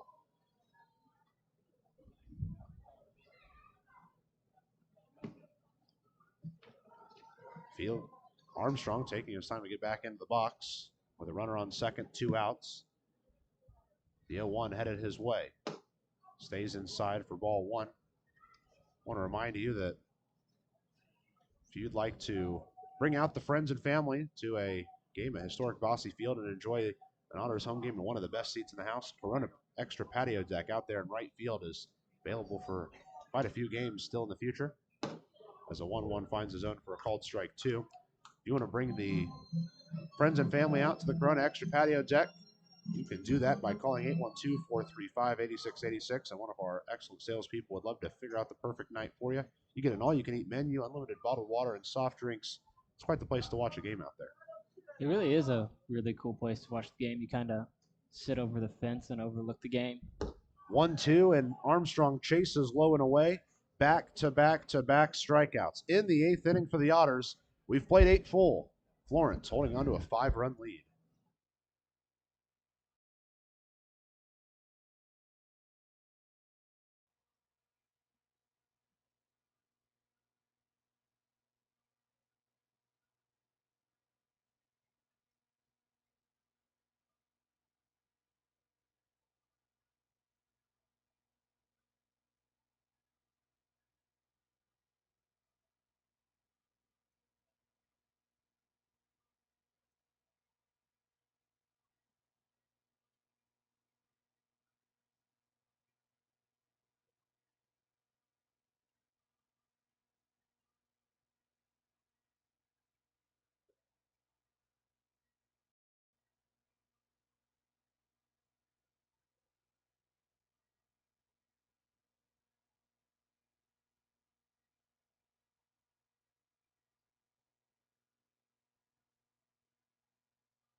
To the top of the 9th we go, and Tyler Spring will be the man called upon. But first, I want to remind you that Evansville Otters baseball on the Otters Digital Network and Flow Sports is presented by Old National Bank.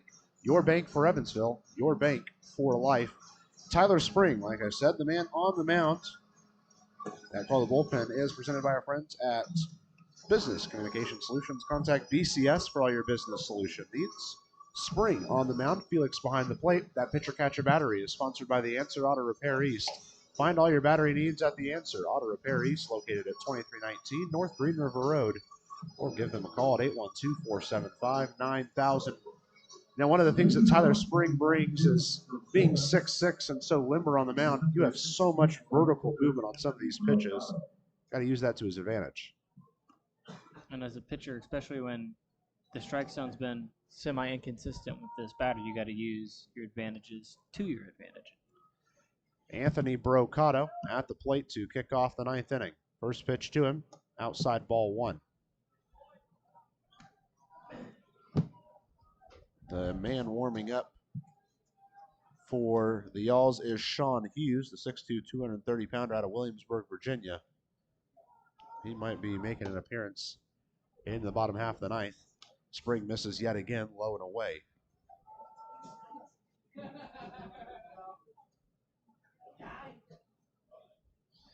2-0 is the count. Spring really taking his time up there. The pitch on the way. Zoomed out towards left. Baez will chase back a few steps, and then he brings it in for out number one. And right away, it looked like that was going over the wall with the way Baez just watched it, but he's able to bring it in. A little bit of a delayed reaction there when the ball was in the air, but I don't know if he just lost it off the bat or was just kind of playing coy. The Y'alls head to the Windy City, just like this Evansville team after the game, as they are going to play at Windy City Tuesday, Wednesday, and Thursday. And then this very same Florence team will head all the way back to Florence Thursday night and host Joliet for a 3-game set. Andres Rios heads to the plate now, a pinch hitting opportunity for him here in the 5 spot.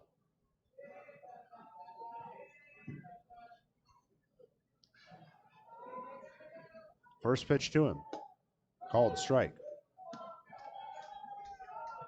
Now Rios is listed on the roster as a right-handed hitter, but he's batting left-handed right now. The 0-1 to him. A swinging strike 2 on a low inside pitch. He's quickly down in the count. Might be applying for switch hitter status shortly. Spring readies himself, kicks and delivers on the 0-2, and it's weakly sent foul towards the parking lot, up and out of play. As for the Otters, they head to Schaumburg after this 3-game set. They'll face the Boomers for the final time this year in a 3-game set there in the Windy City before heading back here on Thursday night to face the Washington Wild Things for the first time this season for a Friday, Saturday, Sunday series that ends the first half of the season for the All-Star break. 0-2 to Rios, and it hits him on the side, so he'll make his way down to first. You mentioned that Washington series and what an important series to have right before the All-Star break and maybe get a little bit of momentum going into it with the top 2 teams in the division as of right now. Well, it makes you, with Schaumburg and them, it makes you face the 2 toughest teams right now in the West Division back-to-back to kick off that, or to finish off that first half. You know, there's a lot to be said about momentum in the first half of the season. That's a lot of positive momentum if you can find winning series against both of them. Yeah, and you get to really find out where you kind of are, where you stack up in the pecking order with those 2 series closing out the first half.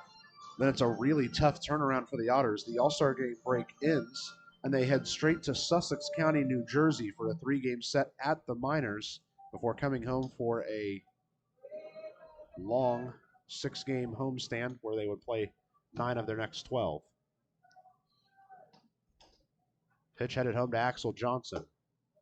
Called strike on the high outside corner. Boy, has Axel Johnson made the Otters pay this week. 2 home runs. He entered the series with only 4 all year. He's got a runner on first with 1 out. Looking at a 0-1 call. Spring fires home. Swinging strike 2. The off speed had him fooled.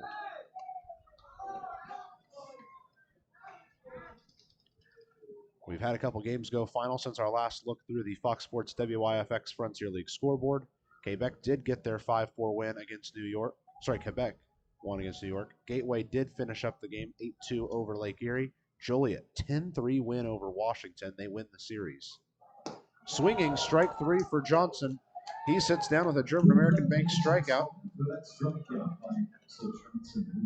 That's a big one for Spring. Yeah, worth noting, Joliet 10-3 win at Washington. Joliet wins the 3-game set at Washington. And that, of course, plays in the favor of the Otters because even with a loss tonight, they're only 1 game out of first place still. Of course, it's still so early to be talking standings, but it's nice to be close. It also kind of makes you wish the play the what if game. What if we won this series and took care of business at home? Where would we be? But you can't really play that game. First pitch is outside for ball one to Ethan Stern. The 1-0 headed his way now, and it's a swinging strike one. And, of course, I think that plays in the mind of the Otters fans and coaching staff and players more now because of what happened last year and the way that season finished, a half game out of a playoff spot. You kind of feel like every close loss this year is like, oh, we really needed that one. The 1-1 works high inside. I don't think it hit the batter, but it did get away from Felix, so Rios is going to extend his way towards second.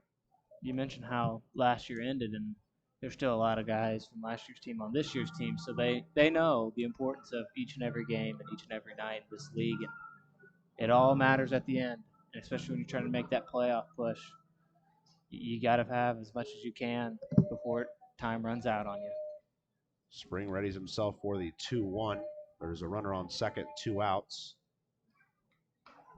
And he'll step off. And I mean, you're exactly right. And I think the toughest part of this whole schedule for the Otters is the fact that in the last 3 weeks, they have to play at Washington 2 separate times. I fully believe the postseason potential for the Otters, the postseason chances for the Otters live and die in those 2-game sets at Washington in the late stages of August. And that's when it really matters. Absolutely. If you haven't looked at the schedule, August is just packed with road games for the Otters. That's the short end of the stick they got this year. Started off the year with a big road trip and then end with a lot of big road trips. 2-2 to Stern. Pushed out towards right field, but it's going to curve pretty hard right and get out of play. Foul ball. Count evens up at, or stays even up at 2-2. I think the off day comes at the perfect time. Playing 13 and 13 in these last 2 weeks. You finally get a day off tomorrow. It's a couple of tough losses to end off this long stretch. Absolutely needed this day off they'll get tomorrow. Otters down to their last chance now. They're down by 5. We head to the bottom of the ninth. It's Mcnamee, Gordon, and Bierman due up in the ninth. They've got to get it done now.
Bottom of the ninth, all comes down to this. Sean Hughes makes the way onto the mound for these Florence Yalls. That call to the bullpen is presented by our friends at Business Communication Solutions. Contact BCS for all your business solution needs. Hughes, another one out of Williamsburg, Virginia, playing in just his 3rd game all season, has not allowed an earned run yet. It's Hughes on the mound, Edwards behind the plate. That pitcher-catcher battery is sponsored by the Answer Auto Repair East. Find all your battery needs at the Answer Auto Repair East, located at 2319 North Green River Road, or you can give them a call at 812-475-9000. Don't forget, tomorrow's a big day for the Frontier League. They announced the All-Star teams. Keep an eye on the Evansville Otters social media accounts, as they will share as soon as we know, or you can get the information in your email newsletter as well. You can stay up to date with all the latest news and promotions from the Otters by visiting EvansvilleOtters.com and subscribing to the Otters e-newsletter by clicking Join Our e-news on the EvansvilleOtters.com homepage. That way, every story, every signing, every trade, even the All-Star signings or announcements tomorrow, you'll get it all in your email. The Edward Jones leadoff hitter of the game, Elijah Mcnamee, making his way to the plate to kick off the 9th inning. Just need him to get on base. You got to start somewhere. McNamee's 2 for 4, a single, a double, and a couple of outs as well mixed in there. First pitch he sees is high ball 1, maybe eye level on the inside. It's good to see Mac back in the lineup. And McNamee away from the team the last few nights, tending to some family back home. Lines went out towards right, and it's directly at the right fielder, Brocato. Sometimes you're just unlucky, and that's one of those right there. Really well hit ball. Just right fielder didn't even have to move there. Straight to him. So with one down in the 9th, Miles Gordon makes his way to the plate. Miles Gordon this year has 2 separate game-tying solo home runs in the bottom of the 9th here at home. Unfortunately, this is not an opportunity that he could do that, at least not himself. First pitch to Gordon. Falls in, or falls out for ball 1. Thought it was going to catch the low edge.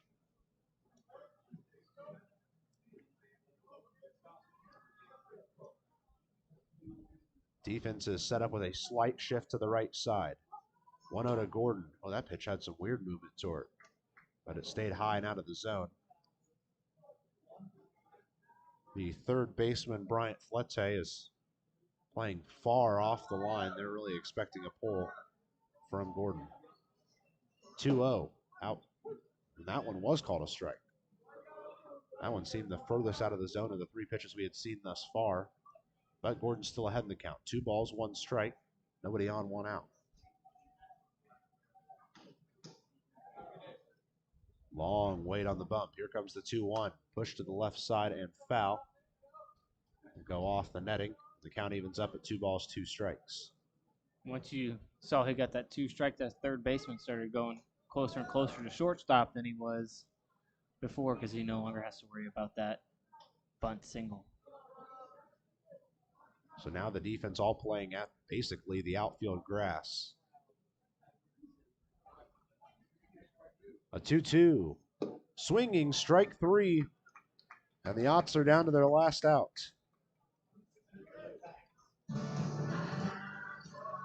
It has been a day for the strikeout, I can tell you that much. Florence has done well to carve through the order. Down 9 of them. They have been at great situations for him.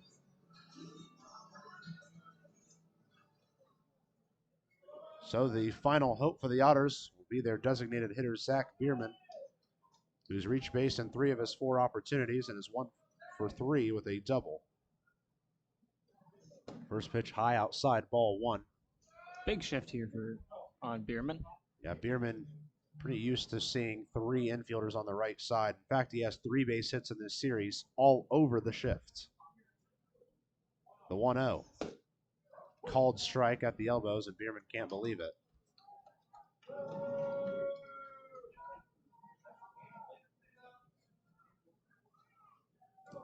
One count for Zach Bierman. He's currently the last hope for the Otters. The 1-1 inside. He's ahead in the count. Feels like a shot down the left field line could get him 3 bases. Just a bloop single there over that umpire would at least get him 2 easy. 2 balls, 1 strike for Zach Bierman. Pitch works outside again. This slider that we're seeing thrown by Sean Hughes has so much vertical or horizontal movement on it that it keeps running out of the zone. 3-1 to Zach Bierman. Pushed foul to the left side, out of play. Get way back towards the parking lot. The best, never regret it. And a full count has the Otters down to their last strike.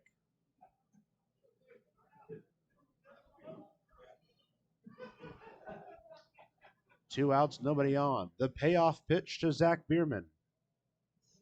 Swinging strike 3, and that's how this ball game ends. The Yalls pick up a second consecutive victory, this one 8-3 over the Otters.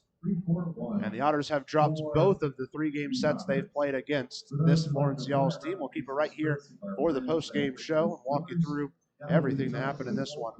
Well, unlike last night, it wasn't an error that set the pace in this one. Instead, it was a 3-run home run from Axel Johnson that kind of took the game away from the Otters. Evansville scored the first run of the game in the first inning on an RBI fielder's choice from Zach Bierman.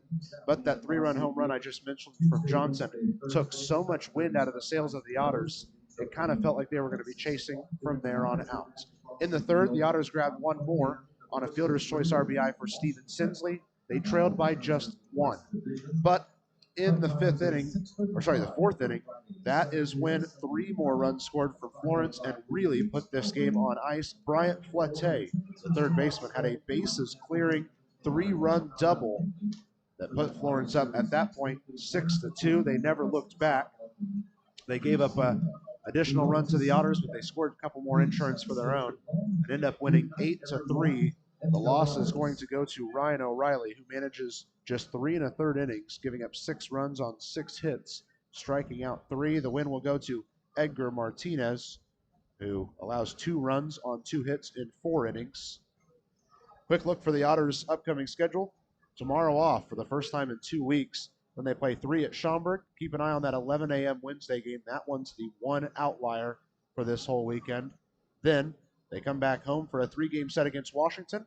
You want to buy tickets to that set, you can get them at EvansvilleOtters.com or stop by the box office anytime this week, and our lovely sales staff would help to pick out the perfect seats for you, your family, or all your friends as well here at historic Massey Field. Take one last look at the Fox Sports WYFX Frontier League scoreboard. Again, Gateway defeats Lake Erie 8-2. Joliet with a 10-3 win at Washington. Quebec wins 5-4 against New York. Trois-Rivières and New Jersey see the Eagles win both games of their doubleheader, 6-4 and 2-1. Windy City picks up an impressive win at Schaumburg to claim Game 3 of that set. Ottawa, a close 2-1 winner in 10 innings against Empire State. Sussex County wins 6-2 against Tri-City.